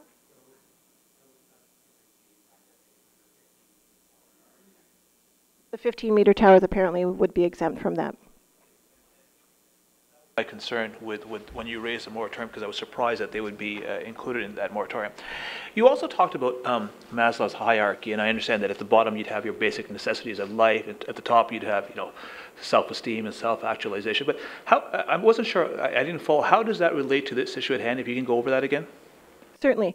What I'm trying to point out is, why are people upset? Why are people outraged? Why are people so concerned? We're so concerned because this is a basic fundamental need that we have as human beings. All human beings have this. And we are trying our best to listen, to trust, and we're not being, it's my belief that we're not being guided appropriately. So that's where that fits in. Just to understand the human element to why are people upset? Well, that's why. We're not talking about flavor of toothpaste. Lastly, you know that there's been some discussion on whether or not there should be a distance requirement from residents and from schools and from daycare. But you pointed out another issue, and you said that you're concerned about the effects that it may have on, you know, workers and employees. So are you suggesting that our protocol be even broader, so that these cell towers are not erected close to industrial areas as well? I'm being asked, so I'm going to answer given my perspective. Given the research that I have looked at, I would say yes. I think that exposure, people are at work generally 8, 10, 12 hours a day. We know how it goes. Okay, we work from home, but still, people are at their workplace for a long period of time. Antennas on or very close to workplaces place people at what I would say a cumulative danger. And then if you couple that with potentially living across the street from one, you've got a really big problem. So yes, I think that should be a consideration. I've commented on WSIB claims. There are also short-term disability, long-term disability. You know, I've seen a lot of, you see chronic fatigue syndrome, fibromyalgia, a lot of other conditions that people present with that could be masked easily as symptoms of hypersensitivity, electromagnetic hypersensitivity. I think earlier you said that you've reviewed 2,000 WSIB cases. 3,000. And have any of those been related to the issue at hand, radiation, or were there other factors at play? Physical injuries, psychological injuries, and some environmental sensitivities, asbestos and other chemical sensitivities. I have not yet seen a claim thus far come through specifically for electromagnetic hypersensitivity. Thank you very much for your presentation. Thank you for joining us from across the border. Just one question for you. In terms of the discussions that you've had with your group in all of your travels, how much, if any, discussion has there been around the issue of urban design or height restrictions for the basis of height restrictions, not because of any health impacts, but because they're big and ugly, have you had? None really. Quite honestly, I mean, the Big Cross has, at our very first meeting, somebody stood up and commented on the size of that cross. That's on the Oak Ridge property that you can see on the north side of the QEW, just past Erin Mills Parkway. So one person did stand up and comment on that. They also commented on that from a religious standpoint, that there are other religions and that some individuals might find that offensive. But aside from that one comment that was made at that one meeting, our concerned citizens group has not focused on this from an aesthetic standpoint. Okay, so there hasn't been stealth towers are one thing, and they have their own aesthetics, and one might find one beautiful and another terribly ugly, but the pure tower undisguised, I'm surprised there hasn't been any discussion of that. Our group has really been focused on the health issues, and we've been focused on the process and the lack of power that we seem to have in the process. There are 7 of us who meet regularly to talk about what we're going to do next, and the aesthetics has not played a role. Now, interestingly, if I may just add one point to that, though, as we continue to be unaware of what's going to happen with this tower, we are pursuing other avenues to try to prevent it, and one of them is the heritage, getting the cemetery right beside the church as a heritage property, because that apparently is considered as a sensitive area. And if we were to say that the cemetery was considered a heritage site, then they couldn't necessarily place a tower near that because it could fall on that. So that, from that standpoint, we're trying that as an angle to get listened. But obviously a cemetery isn't sensitive from any kind of health perspective. No. And so in this case it has to be aesthetic. In this case, what we're trying to do is we're trying to win this battle.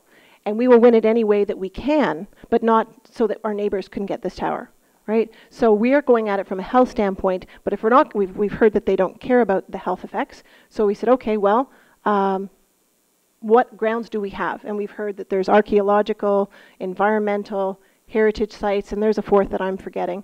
So we said, okay, well, do any of these things qualify? We might get it from that standpoint, but our goal is ultimately the same. We're just trying to get around not being able to address the health issues. Thank you. I'm trying to learn from you as to what thoughts you might have on those other matters, because from what we heard last night, that's the sandbox that we get to play in. Yeah. And so I wanted to know what you thought about the issue of dealing with those issues that are aesthetic or setbacks for other reasons other than the health issues that people have been concerned about. Thank you. Thank you for clarifying, Councillor. Councillor Robinson. Thank you, Your Worship. Thanks for coming. I've got a copy of the Mississauga interim protocol, and it shows lots of exclusions, but I can't find what your setbacks are. I don't believe they put setbacks in the interim protocol. Again, can I just check with my 2 colleagues here? Sandra, are there any meters in the setback in the interim protocol? No, I didn't think so. No, there's no actual meters that have been put in the interim protocol. Well, I don't understand why would there not be? I think that's a good question, and I'm not sure of the answer. Does anybody here have the answer? No. We found out about the meeting that occurred by our councillor. It happened, I believe, in late February, but we were not in attendance, nor were we asked for input. March the 5th, yeah. The meeting happened, I think it was February 27th, if I'm not mistaken. But we were not in attendance. We were not asked for input on that particular interim protocol. But we were informed by our councillor that the meeting was happening and the outcomes. Well, you've identified the exclusions. Thank you, as I said, for being here. Thank you. I wonder if you could just clear up one thing. Taking together your comments about workplace and residential areas and churches, should we conclude, are we supposed to conclude, would we be accurate to conclude that your group would be against having cell transmitters anywhere near people? anywhere near people where they spend a large amount of time, I think would be a fair statement. The most recent study that I'm familiar with is the one that says 500 meters is preferable, 1,000 meters would be ideal. But I'm referring to the Brazil study, which basically pointed to, with every 100 meters out, the rate of cancer dropped. 500 seemed to be the area where the data plateaued. So I think 500 meters, based on that research, which is very compelling, and I'm certain the councillors and your worship is aware of, is something that needs to be considered. Okay, thank you very much. The next delegation is Ms.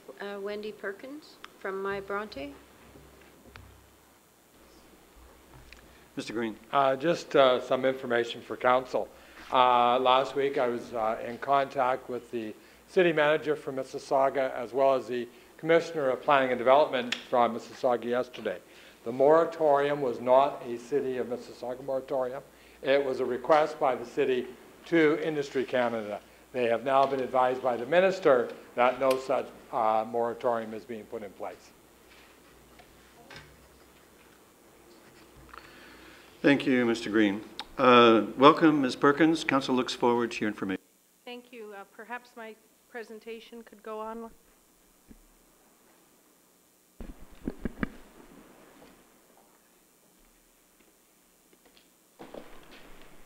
Which one is your presentation? Wendy Perkins.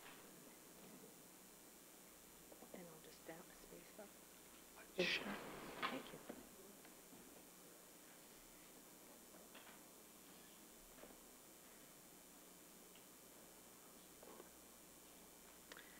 Thank you, Mayor and Mr. Council, for having, or Mr. Mayor and Council for having us tonight and for taking the time to air this issue of concern and to bring the people from Health Canada and Industry Canada here. I'm very grateful that we have this opportunity to share some learnings together.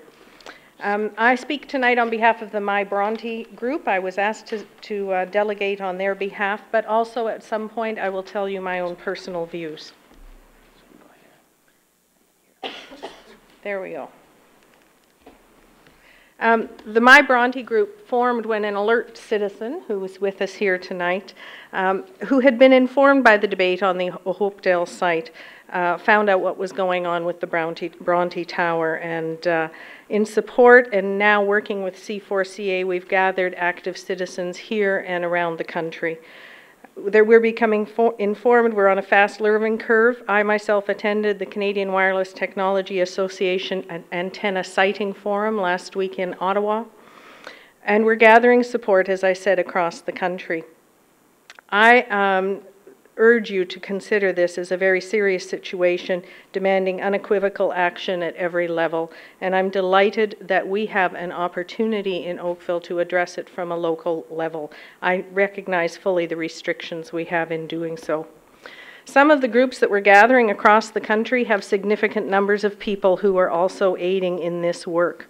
And I'd like to point out to you that they come from everywhere from 200, 250. Our little survey, I think we are at 360 now, up to 2,500 and more citizens in different groups across the country. They are urging us to stay with this effort. The Citizens for Safe Technology has 6,500 citizens involved. As a position statement, the My Bronte group has come together and we're in full agreement that we urge the town of Oakville to reject the town staff recommendation to drop back to 200 meters. We would like to see the existing to 20 meters. We'd like to see the existing 200 meter setback maintained. And as well as that, we'd like the town to indicate a policy preference to reduce electromagnetic radiation emissions and set dosimetry goals within the protocol. I'd be happy to discuss that more. What I think is important to us is that with the proliferation of technology, RF radiation intensifies in urban areas. It can be more than 1 trillion times higher than the Earth's natural background levels. I think in the continuum that was shown up to us last night by Health Canada, the man-made waves that we're talking about do not really relate on the same scale as the light and as the other things on that scale. The man-made portion is dangerous because we haven't evolved as human beings to take that in. And also on that scale, I'd just like to point out that now in Australia, it's illegal to leave your children without sunbonnets and sunscreen. It's a changing world. We all need to keep up with how to be safe in it. We also call on the federal government, Industry Canada. We call on them to adhere to the precautionary principle. We'd like to adopt the ALARA precautionary principle, which is as safe as reasonably allowable. I think this is an important thing for us all to look at. We want industry to maintain the setback and to co-locate where feasible. To reduce the visual impact is where they're at, but not at the expense of exceeding the electromagnetic precautionary limits. This issue is going mainstream in the media. So I've highlighted here Dr. Oz and his recent alert in the Toronto Star to pregnant women. I would also like to show you this issue of Harper's Magazine. As our psychologist said, we can't say we haven't been warned. This was the May 2010 issue. The headline is Cell Phones, Cancer, and You. This is the GQ magazine. The gentleman might have caught up on this one, the dangers of cancer and cell phones. It's all over the media. If you're alert and very alert, you can pick up that this might be an issue. The picture that's down on the left in this slide is a commonly available one. It shows the intensity of radiation set at a fixed intensity from a cell phone and the different levels of penetration. All the studies that are being done are done on adult male, average adult male, as is the standard. What it doesn't tell you about radiation is the bottom right slide is what's happening in a child's brain. Because they have thinner skulls, because they're more fluid, the penetration is much deeper. The deeper cells in the brain are more vulnerable. We know that these children are growing rapidly. They're more likely to experience chromosomal aberrations because of this kind of interference in growth phases. Growth also happens more rapidly at night. Your sleep restores your body and your health. The turnover of cell rate is more rapid. It's more dangerous at night. I think it's important we dispel some of the myths that are out there that have been mentioned. They were mentioned at the Canadian Wireless Technology Association. I was once again asked to explain if it's so dangerous and it's the same as coffee, what's going on? Well, it's not coffee that's listed as Class 2B, it's caffeic acid. And that is on this list because in some diet products and some high caffeine energy drinks, people are dying at those levels of consumption. It's not your coffee or my coffee or a couple of coffees a day that's an issue. There's enormous information now. It's commonly available on the internet, and I would urge everybody to continue to get informed. One of the interesting things for me at the Technology Association was something called a heat map. This picture here, you see a heat map of Salt Lake City. So those are peaks, those are measurements of where technology is covering, where cell technology is available, and the coverage areas. And the peaks are where the intensity is extremely high. The top right graph shows you the increase in coverage from 2000 to 2010, and the peaks, how they've risen over that time. The bottom right is a common map of sites. We know in Oakville, as was mentioned, that there's at least 150 sites that aren't even tracked on the Industry Canada website as yet. They are available to be tracked. We'd urge you to get that information in. I would like to express a point of consideration from my personal self. I'm taking off my Bronte hat and I'm putting my words down for you. The town of Oakville can express a policy preference on behalf of its residents that seeks to reduce as much as possible extraneous electromagnetic energy emissions in residential areas and in areas frequented by children, the infirm, and the elderly. While the town acknowledges that proponents are only required to adhere to Health Canada's Safety Code 6, Industry Canada, and by Industry Canada as a condition, the town of Oakville requests that all proponents demonstrate a commitment to operating their equipment according to as low as reasonably achievable precautionary principle. Furthermore, the town shall give preference to applications which are closest to achieving the Parliamentary Assembly of the Council of Europe, the PACE Resolution 1815, and the Bioinitiative Report power density limit of 0.6 volts per meter or 1,000 microwatts per meter squared. This preference may see the town approve a new structure over a co-location option to achieve a lower signature for affected areas, or seek alternate technological approaches from proponents such as microcell and femtocell technologies. I'm saying this because it's being done in other parts of the world. It hasn't, as we know, been done in Canada, but we do know, and I know from attending that forum, that Industry Canada is looking to acquiesce to new standards. Industry Canada can choose to adopt any safety code it wants, as long as the base level of Health Canada is covered. It can choose to adopt a higher level of safety for its own equipment, as is often done through the Safety Council for other equipment. They don't necessarily look at the lowest bar, they look at where they want to go as an industry and how to get there. I think that if the town can express a policy preference with clean, clear language, we might have grounds to make it so. So, what am I about? I'm about harm reduction. Safety first, emission control, the dosimetry model, which includes cumulative doses over time, active monitoring. We heard last night that the only time they would look into something for a safety code 6 is if the industry itself, if the providers themselves reported it to Industry Canada. This is wrong. We need to look at the industry direction to respect ALARA, respect the precautionary principle, and don't experiment on a generation of involuntary subjects. And I think I'm about out of time, Mr. Mayor. Thank you very much for sharing your information. Councillor Duddick. Thank you, through your worship. Thank you very much, Wendy, for your presentation this evening. Can you just, I know you were saying you could elaborate a bit more on the dosimetry goals. Can you just sort of give a sort of summary as best you can? I know it's not easy to do, but you were talking about the model, you were talking about the goals. Can you maybe expand on that just a bit? Yes. In reviewing what scientists have been doing over 30 years on studying this issue, the bioinitiative level was the first time where scientists came across the world and agreed on something as a stab in the dark.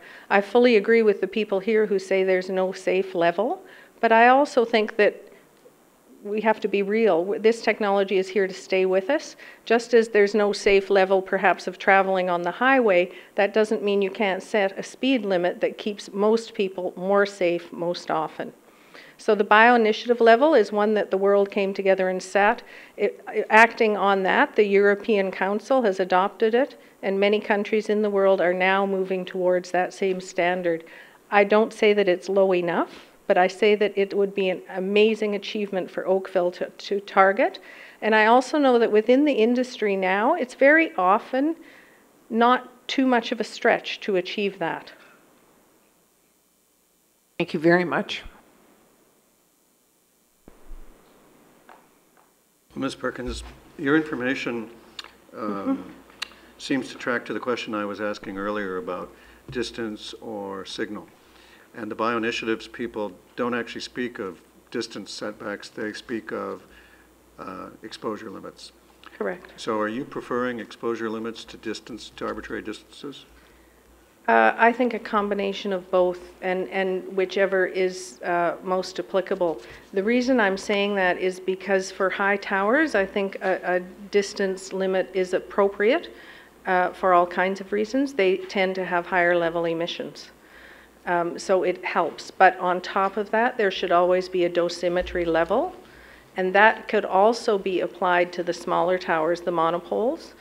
That would help to keep the population safe. So I'm trying to understand if there's an application for a tower that's going to meet the bioinitiative level, and it'll do it within, let's pick a hypothetical number, if it'll do it within 50 meters, you want us to still demand a 200-meter setback. I don't know how you would intend to write your protocol to what the preference would be.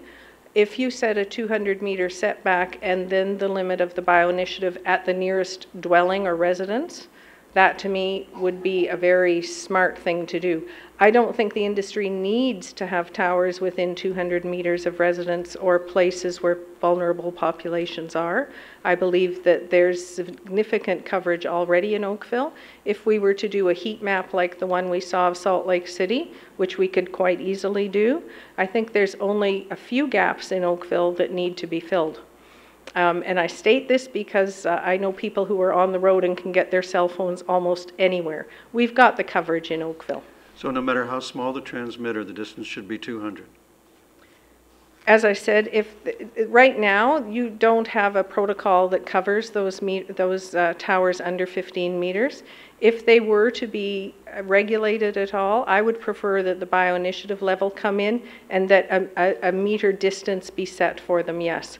I'm not sure that your 200 meters, actually personally, I would stick to the 200 meters. I think it's achievable in Oakville, absolutely. Okay, thank you very much for that.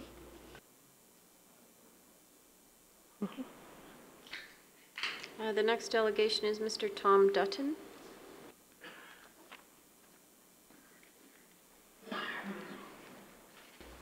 Welcome, Mr. Dutton. Council looks forward to your information. Thank you, Mayor Burton, members of council. Appreciate the opportunity to come and just share a few random thoughts with you on this particular issue. I live on Balsam Drive. I'm about 7 houses south of the new transmission facility there. And one thing I just wanted to say was that there are many other people in our neighborhood besides Rick and Lisa who have a concern about this installation. And last night we had a lot more people here. Unfortunately, I guess some of them left before they found out there was another session tonight. But I hope you won't see the lack of people standing in the back as any indication that there isn't a lot of concern about this issue. Just a couple of things reflecting on the presentation that we saw last night from the health people and then the industry people. And I found it very interesting that they would quite easily hit the ball back and forth between them. When an issue would come up about health, well, the industry person wasn't able to answer that.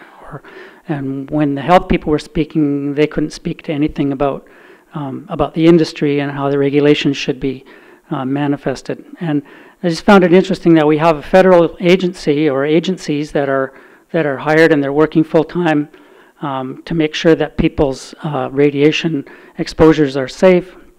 And yet there doesn't seem to be an overriding entity other than the minister, whom I'm sure has many other things to do and doesn't have the technical expertise to know what's in this report or that health study. So to me that's a big flaw at the federal level, and there needs to be more of a body that has an oversight that can look at the entire picture and kind of synthesize it and integrate it together. One other thing that really struck me as well was, even though we're constantly being told that Safety Code 6 is safe and they're very sure that it's safe, and they're even so sure that they would have their kids living next to one of these things, yet they have a whole staff of people that spend all of their time constantly reading all the studies that are coming out from around the world. So why is that? Obviously, they're worried that there might be something to these concerns that people are talking about. And the reason that they're worried, I think, is because I think that Industry Canada has a big conflict of interest. And we heard it last night. I mean, they're getting ready to do their next auction for the next little slice of bandwidth, and they're going to get $4 billion from the cell phone providers and the wireless providers. So maybe there's something that we can be doing as a town, as a place, to start to educate people and to start to ask the questions and to start to have a little bit more publicity around these issues. Maybe we can't do much in terms of the protocol or the rules or that kind of thing, but we can sure raise a lot of questions, and we can get people thinking about these issues at a wider scale. And as Frank said earlier, I think that's going to put the cell phone providers, the carriers, into a position where they might want to start to be a little bit more proactive about some of these things. Now, I do know quite a few people in the wireless providing industry. I'm in the real estate development industry, and our industry is providing customers for their industry, so I get to meet a lot of those people in the telecommunications industry. And so I met with a person last week from Bell, and what he told me was that they are processing now, every week across Canada, they process 1 billion text messages. So I don't know how much you want to put on each message, maybe 1 cent. That's still a lot of money every week that they're processing. And there's no doubt that the proliferation of smartphones and the need for more data is becoming more and more obvious. There seems to be a bigger appetite within the population for having those things. And as far as the cell tower goes on Balsam Drive, I don't believe it has anything to do with telephone service. Most people in the community still have a landline, so if you need to dial 911, you can do that. I think it's all about selling data plans to people with smartphones. And when the traffic starts to go up, when you have more people demanding this data, the fact is you need to have more power to carry the signal to get the data out to people. And particularly in our neighborhood, which is a fairly well-off neighborhood, where there are lots of young people who have a propensity to want to use their handheld devices to transfer data, I think that Bell has discovered that they need to get more power into that neighborhood, not for the cell phone use, but for the data use. And I think it's curious because I'm a Rogers subscriber, so I don't have any lack of service anywhere around Balsam Drive at all. So their argument that they needed to fill a hole could have easily been handled by them getting together with Rogers and pairing up on the existing facility that Rogers is piping their signals into our community. If we could get them to be working together more, we could have fewer towers, fewer transmission facilities, and I think we could have a situation where the signals could be just as strong and they could carry just as much data. So I think getting to this notion of a pilot project, maybe something that we at the town could do would be to come forward in a proactive way and suggest to the industry and to Industry Canada that we'd be willing to host and sponsor and develop a pilot project that would see the service providers coming together and figuring out a way to get their signals into the community at much lower power density levels. Technology exists in other countries around the world. There are other countries, I understand anyway, I've been told and I've read that they're operating at much lower power density levels. Maybe we could come forward and say, you know, you guys are making a lot of money, why don't you reinvest in the future? And what is the right level of power? I don't know, but something less than what we have would be better. So anything that we can do to move in that direction would be a positive thing. And in that way, I think also we could get a lot of public awareness about the issue. We could get the cell phone providers to start to understand that people are concerned across the country. And as we've seen by these slides with all these various groups that are springing up, I think that it would be a wise move on their part to start to become part of the solution before it becomes a problem. Lastly, I just wanted to say that the town of Oakville, you guys should take heart that you have a lot of strength and a lot of power. I think a lot of people are watching what's going on here because we're kind of a bellwether community from that point of view. But also, you guys have a reputation of being very, very tough. It's hard to get anything approved in this town. Personally, I know. You know, I think that you know, you have bylaws, and maybe Industry Canada will ignore you if you put them in place and stand up and say, okay, fine, you've ignored our bylaws, but you can make something of that. You can make that into a public event. You can make that into a news item. You can make that into a press conference or whatever you wish to do. But I still think that, you know, you have ways and means to raise awareness and to take a stand, and I don't know, maybe raise a little hell. I don't know. Have some fun with it. Get creative. You know, we all went, most of us went through the 60s, and we learned how to do all that fairly well. So, you know, I have to tell you guys how to come up with creative ideas to get more attention brought to this. I mean, obviously, it has to ultimately come to the federal level, I believe, for any serious changes to take place. But, you know, you certainly have a lot of support within the community. That there's a large group of people that be willing to work with you and put time and effort in to work together with council, with staff, and I think ultimately with the carriers. I mean, this fellow that I met with from Bell said he would not be adverse to having tougher standards as long as all of his competitors also had to deal with the same standards. So, you know, I think the will is there, and I think that we just need to move the message forward. And that's the end of my rant. Thank you. Thank you for your information. I would never call it a rant.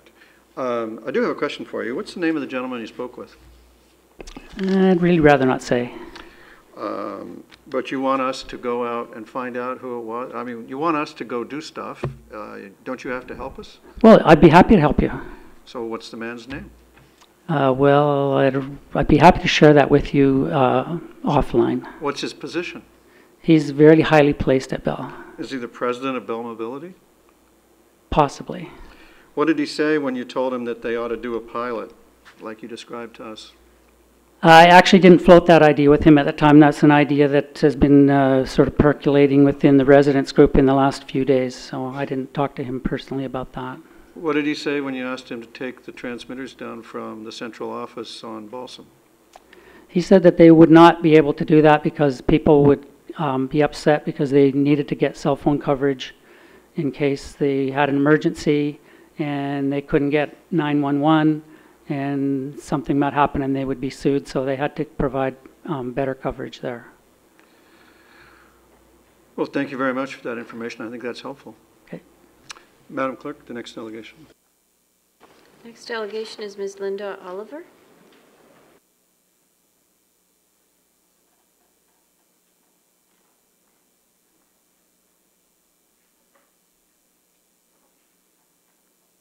Welcome, Ms. Oliver. Council looks forward to your information.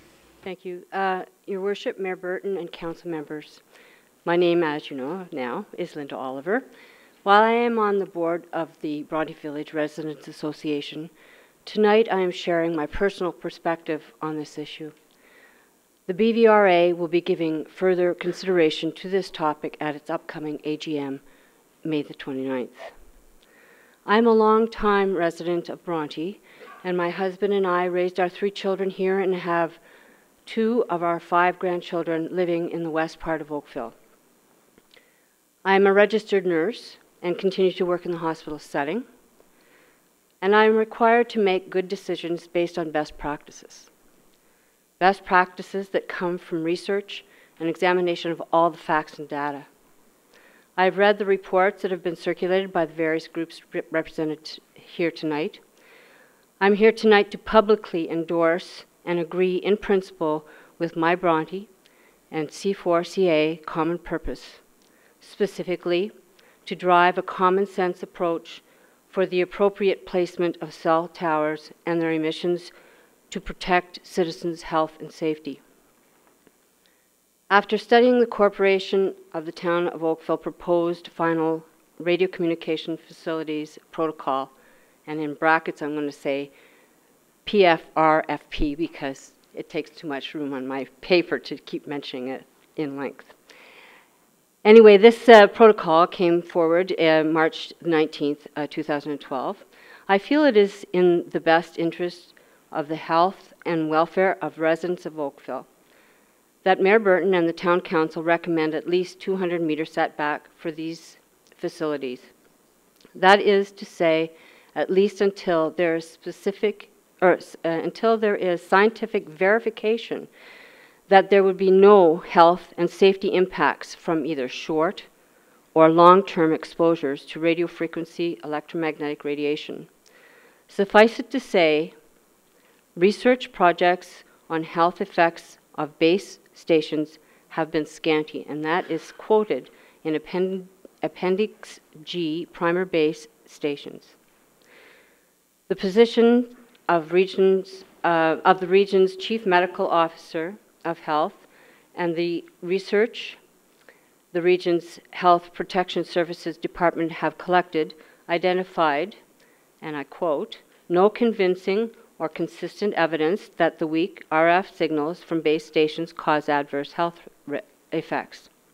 However, as mentioned in the material of the protocol, the letter, which is mentioned in Appendix H on March 6, 2012, also acknowledges that the agreement between Health Canada, the World Health Organization, and the International Agency for Research on Cancer, that additional research is warranted. I will not quote from any of the European or Brazilian studies, as there are more delegations tonight or on other nights or you have the information, or they will be presenting this information. According to the information in the protocol that was brought forward on March 6th, Industry Canada has made it clear to the staff and other municipalities in the area that anything health-related is not within the purview of a municipal protocol, and that Health Canada's Safety Code 6 provides a definitive scientific method for establishing a safe operating locations and practices for radio communication facilities. These standards were last updated in August 2009. We heard last night that they're up for review in 2013, which is another year away. However, under the topics of setbacks, staff will continue, and this is in quotation from the protocol, staff will continue to oppose any attempt to erect these facilities on lands designated natural area in the livable Oakville Plan or natural heritage system in the North Oakville Secondary Plan. No mention with these areas is made of number of meters setback, but an actual opposition to attempt to erect facilities. Why? Aesthetically?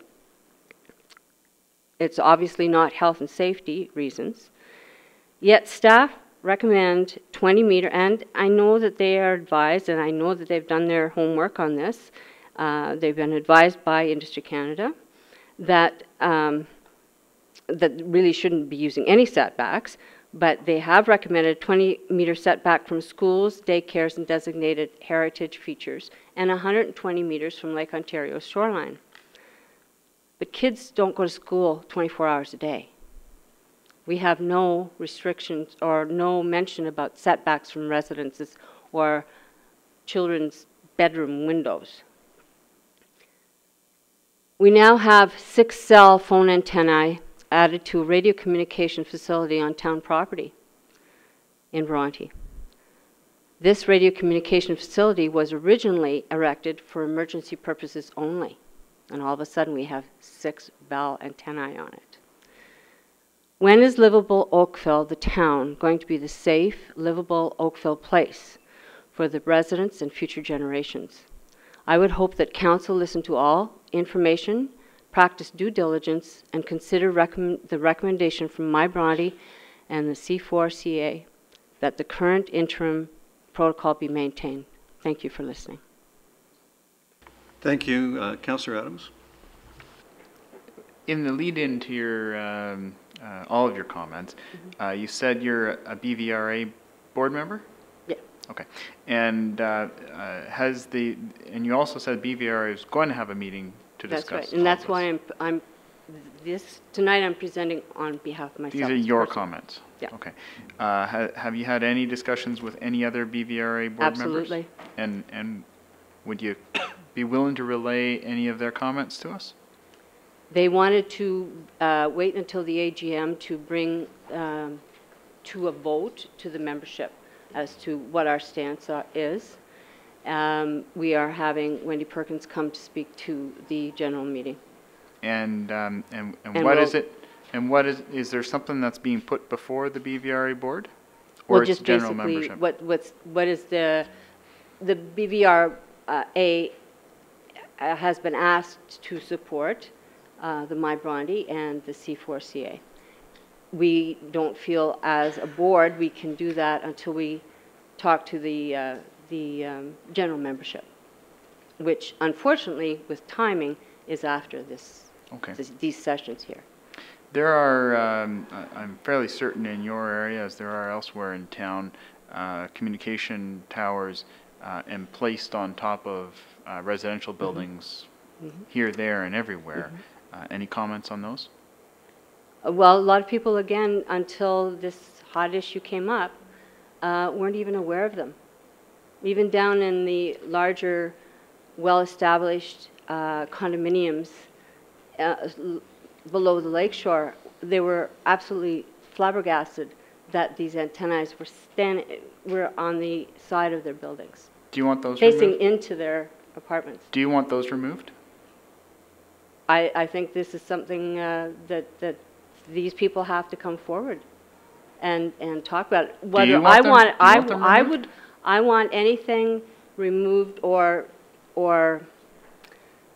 I want to make sure our children are protected. I want to make sure that we have enough distance between the facilities and residences. If these towers or these antennae that are on top of those buildings are far enough away, according to standard, and they are not emitting any radio waves to those residences, then sure, they can stay. So as I understand it, they meet the current code. They must meet the current code. Right. Mm-hmm. So is that good enough for you? Are you happy with that? Those ones, I'm not talking about those right at the moment. I'm talking about the towers. Well, those are towers. No, I mean well, the new towers that are going up, or the ones that are being added to. Okay, so... Okay, not existing towers. No, but I'm trying to understand, though. I mean, I understand you're concerned about new ones, but are you concerned about the old ones? Well, yes, I mean, am in Bronte, concerned about you've got it. a built area that's existing. It's not like it's a big greenfield area for the most part. I'm trying to understand, is BVRA, are you as a board member, are you worried about all the existing towers and emplacements in Bronte? Absolutely, I am worried about it, but it's something that I can't ask for. I'm presented here as a personal thing, okay? As a mother, as a grandmother, as a nurse, as a resident in Bronte, but my own personal thing. What we are bringing to the BVRA AGM is information so that the general membership could vote on whether or not we would support what C4CA is saying, as well as my Bronte. Okay, thank you. Thank you very much for your information. Okay. Madam Clerk, the next delegation, please. The next delegation is Ms. Veronica Ciandre, sorry.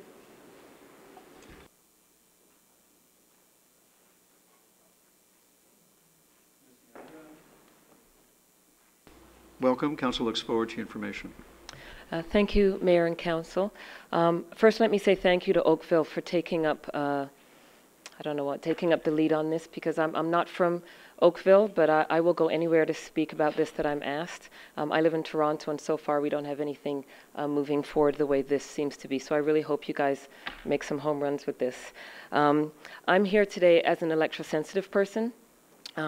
Just to share with you a bit of an experience that, it gets talked about, but I don't know that it's really grounded in terms of the kind of experience and how many people are actually experiencing this.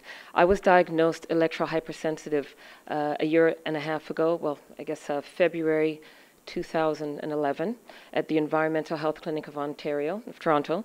And a number of months later, about 3 or 4 months later, when I went back to the clinic for a second appointment, I was asked by my doctor there if I would run a support group for electrosensitive people. Now, if there's any doubt that this exists, you really just need to visit the the Environmental Health Clinic of Toronto and ask some questions. They asked me to run a support group because they said that they were having more people each week showing up with the same symptoms. having very similar to experiences to the one I had, and they didn't know how to answer enough of their questions. And after spending time with anyone who's become electrosensitive, we become a wealth of knowledge for what to do while you're sick, and how to protect yourself, and hopefully, if you're one of the lucky ones, how to reverse the symptoms. I stand here today, one of the rare and lucky ones who can actually come into an environment like this and not be impacted for a week or for days at a time. I'm the first of a few electrosensitive people speaking today.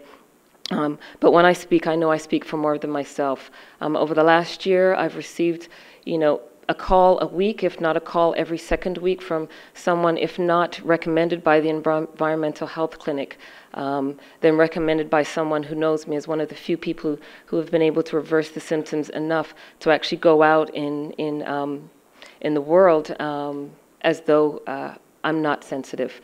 Your world becomes very, very, very small once you've become electrosensitive, and I encourage you not to look at me as this sort of rare bird with an allergic reaction to electromagnetic frequencies, because I would very confidently say that there's probably about 2 degrees of separation between every person in this room and someone in your life that is also electrosensitive.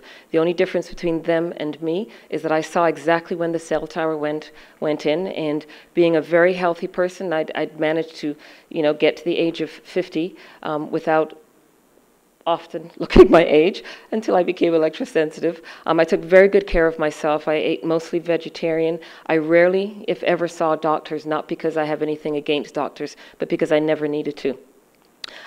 The difference between myself and people that you might know is that I saw when the towers went up, and I saw the difference in my body over the next 2 months. So what I'm about to read to you is the best way I have of sharing it.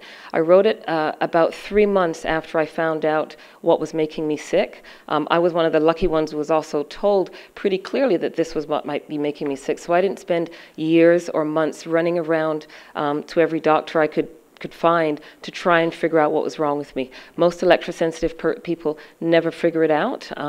When I was running the support group, I had 3 women there who had started out 6 or 7 years ago with chemical sensitivity. One of them had chronic fatigue, and they didn't feel any kind of they didn't start to get well until they found out about electrohypersensitivity. And they came to that.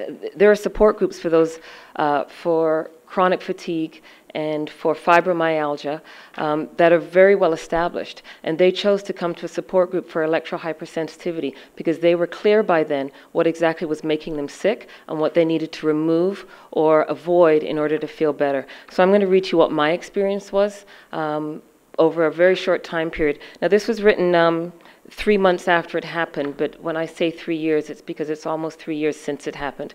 But just to give you a feel of the journey we go on once it begins. Okay. If you had told me 3 years ago not to hold a cell phone to my head or body, and that if I did, to at least have the battery pack facing outwards, I would have listened, but I wouldn't have changed a thing. If you had told me to exchange my cordless phone for an old-fashioned corded phone, I would have listened, but I liked my cordless phones, all 4 of them. If you had told me 3 years ago to use an Ethernet cable with my laptop and keep airport mode turned on, or to move the Wi-Fi antenna from my bedroom and to turn it off at night when not in use, or to get rid of my Wi-Fi altogether, I might have laughed, but I certainly wouldn't have listened. If you told me that baby monitors should not be placed near babies, or to ask my 14-year-old daughter to text more than talk, and not to sleep with her cell phone or computer on the pillow beside her, as many young people do, or to replace every fluorescent light bulb with an incandescent one, I would have listened, but I wouldn't have changed a thing. If you told me that microwave radiation emitted by cell phones, cordless phones, Wi-Fi antennas, cell towers, and other wireless technologies cause thousands of people to experience all manner of symptoms, from insomnia to high blood pressure and heart palpitations, and should be avoided completely, or at least whenever possible, I would have listened, but I wouldn't have changed a thing. After all, the government approves these devices, and the media continues to tell us that they're safe. But before 3 years ago, I had not lived 6 feet under 10 cell phone towers. On the top of my building, there were 10 cell phone towers that housed 25 antennas. 10 of the antennas were on top of my apartment alone. So before 3 years ago, I had not lived 6 feet under 10 cell phone antennas that were installed on the roof above my balcony. Before 3 years ago, I was healthy, I slept like a baby, and I didn't wake up with numb hands and feet, my body feeling prickly all night long, tingling and vibrating almost all day. I didn't spend night after night in a hyperactive state of anxiety, feeling like electricity was running through me. I lived in a home that I loved. It was my sanctuary. I did not have tinnitus, hissing or buzzing or a high-pitched sound in my ear. I did not ever get tension headaches or feel like there was an invisible band wrapped around my head creating pressure. I did not feel bouts of nausea on a regular basis, sometimes accompanied by a metallic taste in my mouth, just like that fellow said, metallic taste every single time I was in my apartment. And I never got dizzy spells. I was not afraid that I might have a heart attack as I slept on a makeshift floor mattress in my living room and felt my heart race at night while my body from head to toe became increasingly numb and tingled all night long.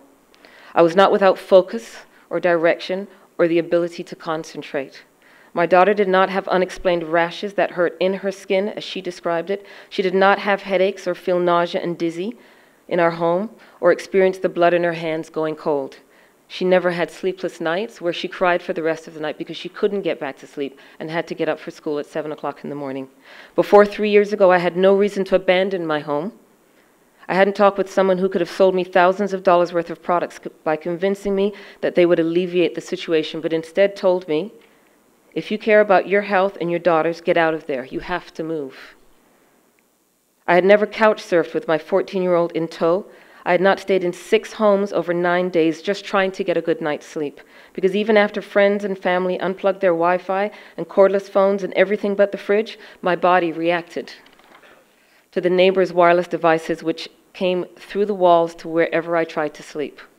I had not spent 15 days getting 2 hours of sleep each night because my body vibrated all the time.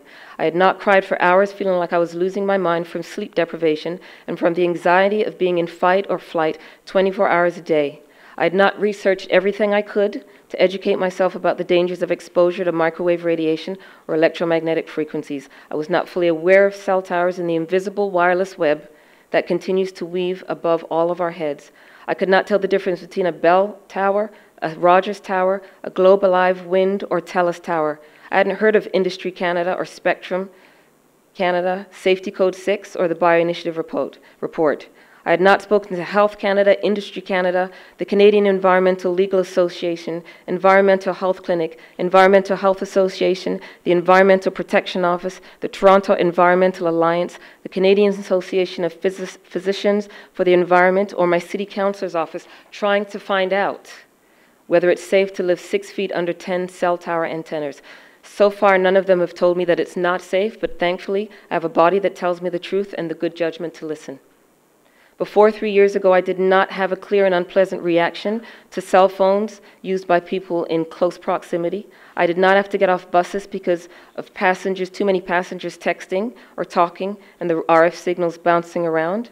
I did not react to the touch of my computer keyboard or from sitting too close to a monitor for too long. I did not feel my legs tingling when in a room with Wi-Fi.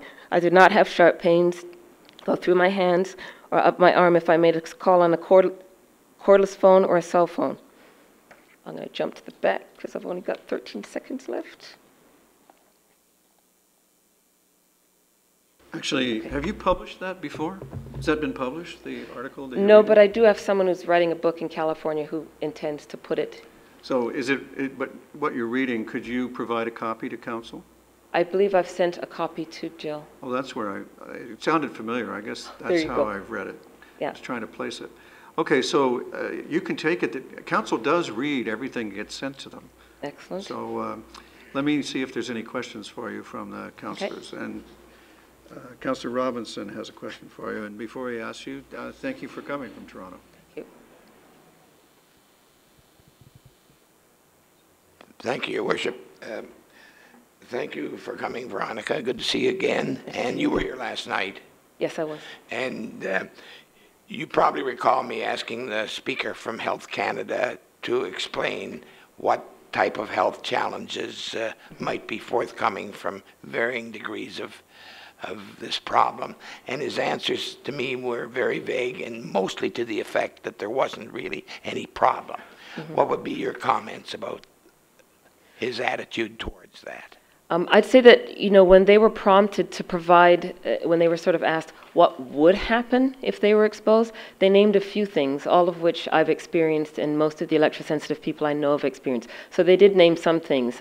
There's just a very big list. A very big list that sort of allows you to sort of group, you know, you group sort of a few symptoms and you call it this, and you group some more symptoms and you call it that, and you just sort of move the symptoms around and give it different names. But really, when you look at it under one umbrella, exposure to radiation or removal of the exposure alleviates most of those symptoms. So, there's a whole list of them, and they managed to name a few.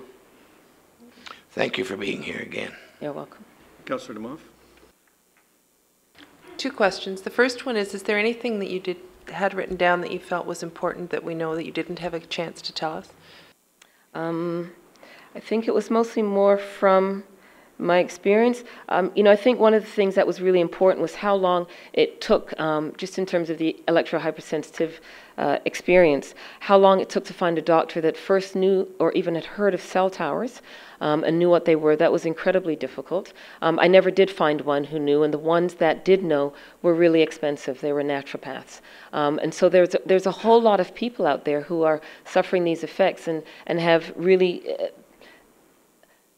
nowhere to turn to. You know, when we think of the towers that are sort of, you know, the freestanding towers that we're looking at, you know, just driving here, I saw how many buildings they were on the top floor of. And while mine was right at the lip of my balcony, where I spent a lot of time, outside on my balcony, I believe the reading that was taken there was 17,000 microwatts per meter squared. Somewhere where I would have spent hours and hours in the summertime. There are a lot of people living in top floors who, you know, I'm not sure if they're aware of what's making them sick, you know, because people just don't know. So the idea that doctors don't know anything and that people are really suffering symptoms and have no idea, I think if people were more educated about what the experiences look like, I think there'd be far more support, because when people understand that it's affecting them, they really have something to say. And most people have nothing to say because they have no idea it's affecting them. And unless you're speaking to someone who knows or can ask you the right questions, you have no idea it's affecting you. And that happens to me on a regular basis now. I wanted to thank you for coming from Toronto. I know you've been to Oakville a few times, and one of the things I heard you say before when you spoke back in October, you said you considered yourself one of the lucky ones. Yeah. I wondered if you could share that with the rest of council who wasn't there when you were when you shared that about why you consider yourself lucky because you do have those symptoms. Yeah, I consider myself lucky because the effects, when I say it makes your world really small, you know, to go out in public anywhere, you can't get a half a mile without either passing a cell tower or numerous people on cell phones. You know, you're subject to whether it's the smart meters or the cell towers or people's cell phones, you experience these very unpleasant physical sensations no matter where you go. So a lot of people just stop going out. We sort of barricade ourselves into a home or a basement if we're lucky enough to find one, and we really just don't go anywhere. You know, I know there's someone that's going to speak later today who's taken great pains to be here. But yeah, we just stop leaving the house. We stop leaving the house. We can't use computers. For some people, you know, I know a woman who I sat, and while speaking to her, just the telephone in her home rang, and while her son was on a telephone, and it was a corded phone, her speech just got she had to stop talking. And the minute he hung up the phone, she started speaking normally again.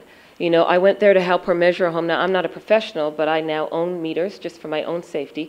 I went to measure her home, and she told me that around 3 o'clock every day, the Wi-Fi comes on in the neighbor's house. And so initially when I read her home, it was actually lower than the home that I live in now, except that she's been sick for much longer than I have and has not had the support or the awareness around her to help her to recover. But at some point at around 3 o'clock, we got up to go to the kitchen, and she couldn't walk. And I didn't know what had happened, and I had to go and get a cane for her from the closet, because for the next hour, while the Wi-Fi was on, she couldn't walk normally. And then as clean, the minute, you could tell when it went off, all of a sudden she could stand up and walk. You know, there are electrosensitive people like this all over the world, and then a lot who don't know that they're electrosensitive, but their legs are going numb, their hands and their arms are going numb. You know, they're having headaches, they're having tinnitus, they're having anxiety attacks, they're having heart palpitations. I had heart palpitations. I had anxiety attacks. I had tinnitus. You know, I had all the evidence of getting arthritis. I had all of these things. And the fact that I've been able to, with great diligence and time and effort, reverse these things tells me it wasn't getting older. Magda Havas calls it the rapid aging syndrome.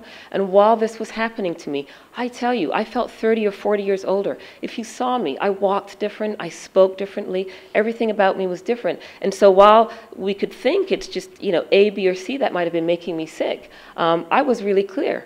When I got myself out of the exposure, I had to live in a basement. For 9 months, I lived in a basement. You know, that was way too short for my height. I had a cut across here for about 6 months. Myself and my daughter, who's even taller than I am, we lived in a basement, and we were so grateful for that space because there was no exposure down there. And during that time, I started to recover. You know, but there's a lot of people who aren't that lucky. They don't get to move to a basement because they don't know what will make a difference. And so I got to see myself just come all the way back from this edge that a lot of people are on and have no idea. And that's what's most important to me at this point is for people to at least, you know, if you can't change where the cell towers are, how high they are, how far away.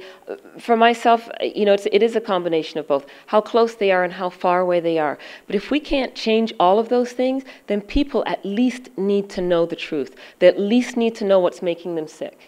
You know, for those of us who've become sick, there's so much question about it, and it's really incredible to me, because for me, it's kind of like standing in the rain and then you come inside and you say you're wet, and they say, well, how do you know it was the rain? And you say, well, because I was just standing in it. But how do you know it was the rain? Well, because it was raining, and when I was standing in it, I got wet, and now that I'm inside, I'm dry. Well, how do you know it was the rain? It's kind of like a stupid question, because we're really clear that, you know, the cell phone goes on, we get a headache. The cell phone goes on, we get heart palpitations. I stand by my computer for 10 minutes, I get heart palpitations. I stop standing by my computer, it doesn't happen anymore. I don't live underneath a tower anymore. I don't have tinnitus anymore.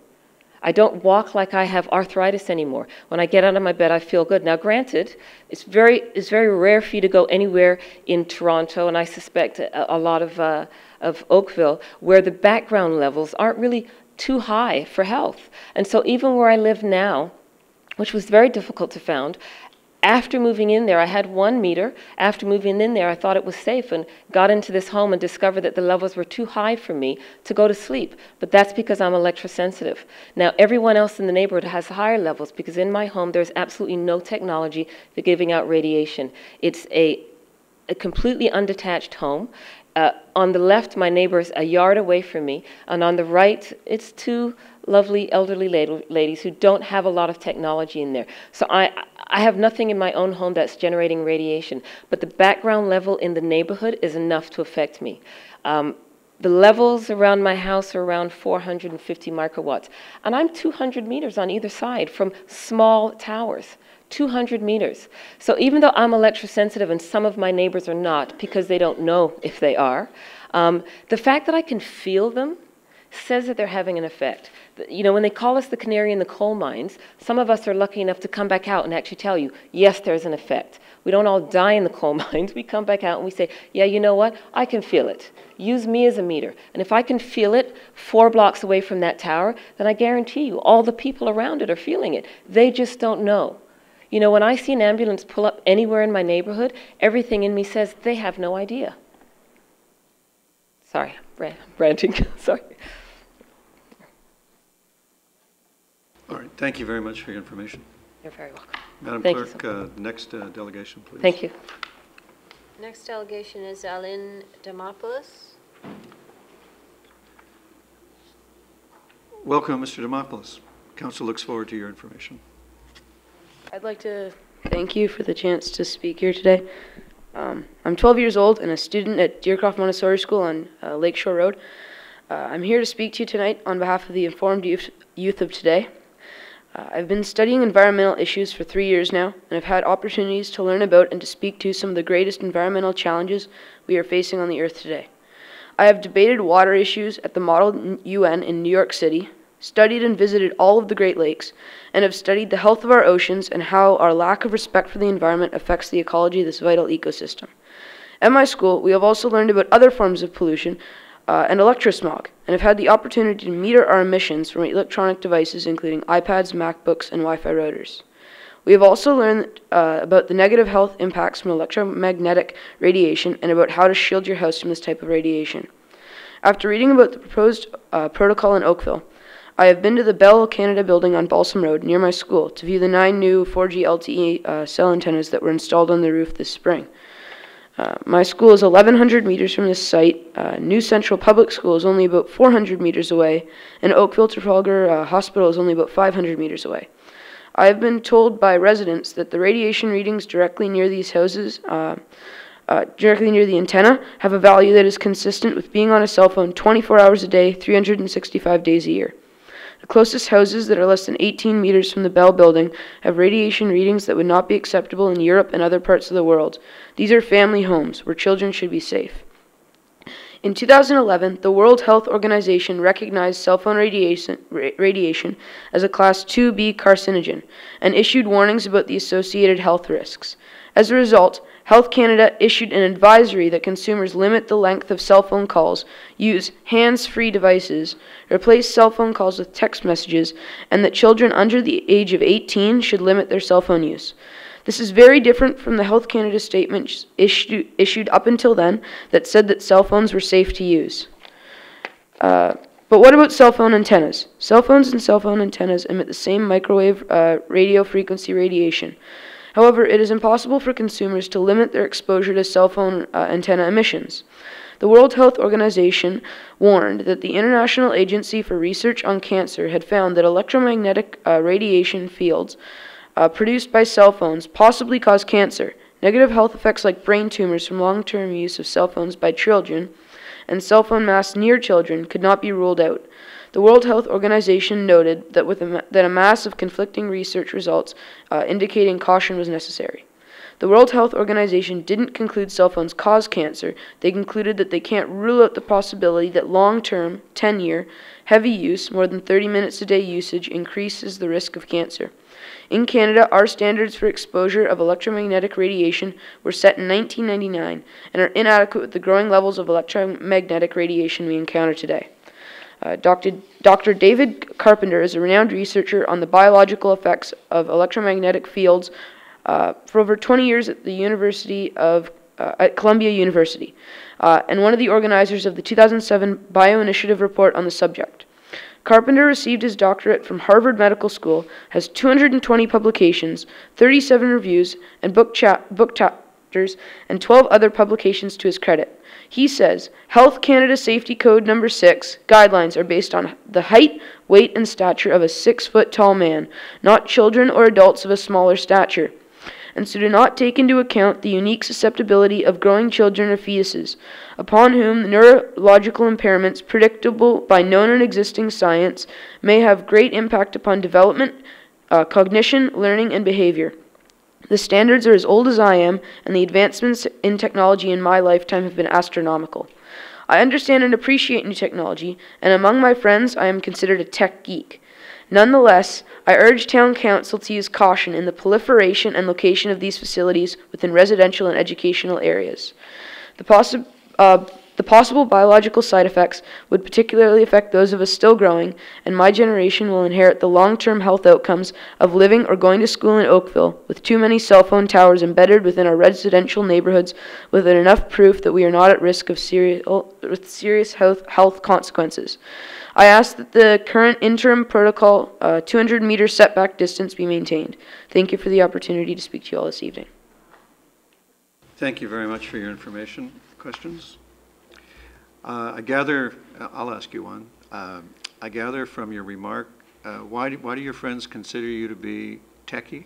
At my school, most of the technological stuff is set up by me and one of my friends. So whenever there's a video being played or a PowerPoint presentation, we're always the ones who are setting it up, getting the USBs, finding the file. A lot of the other people in our school aren't as good with technology as we are. Okay, and have Have you and your schoolmates given up your iPads and so on? Not completely, but we've been trying to limit our use. We've stopped using them to take notes during class session, and we use more paper notes. So we've tried to do that, and yeah. Okay. Does anybody have a cell phone? One or two kids, not very many. So it's no longer a status symbol? No, not in our school. Thank you very much for your information. Welcome. Oh, I've awakened all kinds of interest. You get to stay. We have Councillor Dudek, Councillor Dumoff, Councillor Giddings. Thank you. I just wanted to take this opportunity. Thank you very, very much for coming out and for your excellent presentation. You should be commended, as should your fellow students, for taking that stand and for looking at trying to wean yourself off. There's a lot who turn around and say, yeah, not me, and turn the other cheek. So bravo for you, and thank you so much for coming. Thank you. Ditto what she just said. Also, what other actions have you and your students taken in terms of this issue? You've come here and you've done an excellent job. Have you contacted the federal government as well? And I'm just wondering what other things that you and your colleague or your fellow students have done. We haven't done much on this issue specifically, but we had the man from, forget the name of the company, but he did the radiation readings for the he came into our school and he gave us a lesson on electromagnetic radiation. He talked about ways to shield your home. I've actually been looking into getting for myself a pad that protects, it's like a case for your iPad, and it protects the electromagnetic radiation from coming in or out. So when you're just carrying it, it's a lot safer. So can I ask a favor of you then? Sure. Because you're very knowledgeable on this and you're very, very well spoken. So could I ask you if you would take all of your concerns and get your classmates to share them with the federal government and our MP? That would help us a great deal if you would do that. Of course. Councillor Giddings. Thank you very much for coming out. You mentioned that you were a computer geek. Yes. Your mom and dad enjoy that? Sometimes. We're very appreciative to have a computer geek in our house. Miss him terribly now that he's at computer geek school. I urge you to please stay involved. As Councillor Dumoff said, be happy to help in terms of getting it further to the Member of Parliament. And I'd like to have you come out again. Would like to look forward to having you come join us again. Thank you.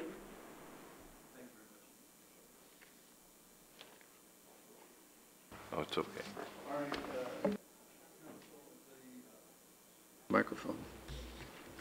The hour is late. We have about 5 minutes left. We give our speakers 10 minutes, so I think we're at the end of what we can do tonight. We will resume our meeting after we recess tonight.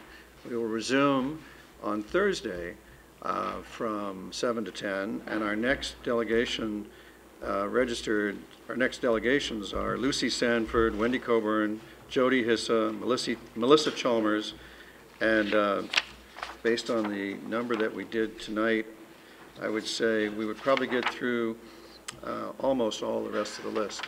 So thank you for your time and attention. We look forward to seeing you back on Thursday night. We are recessed.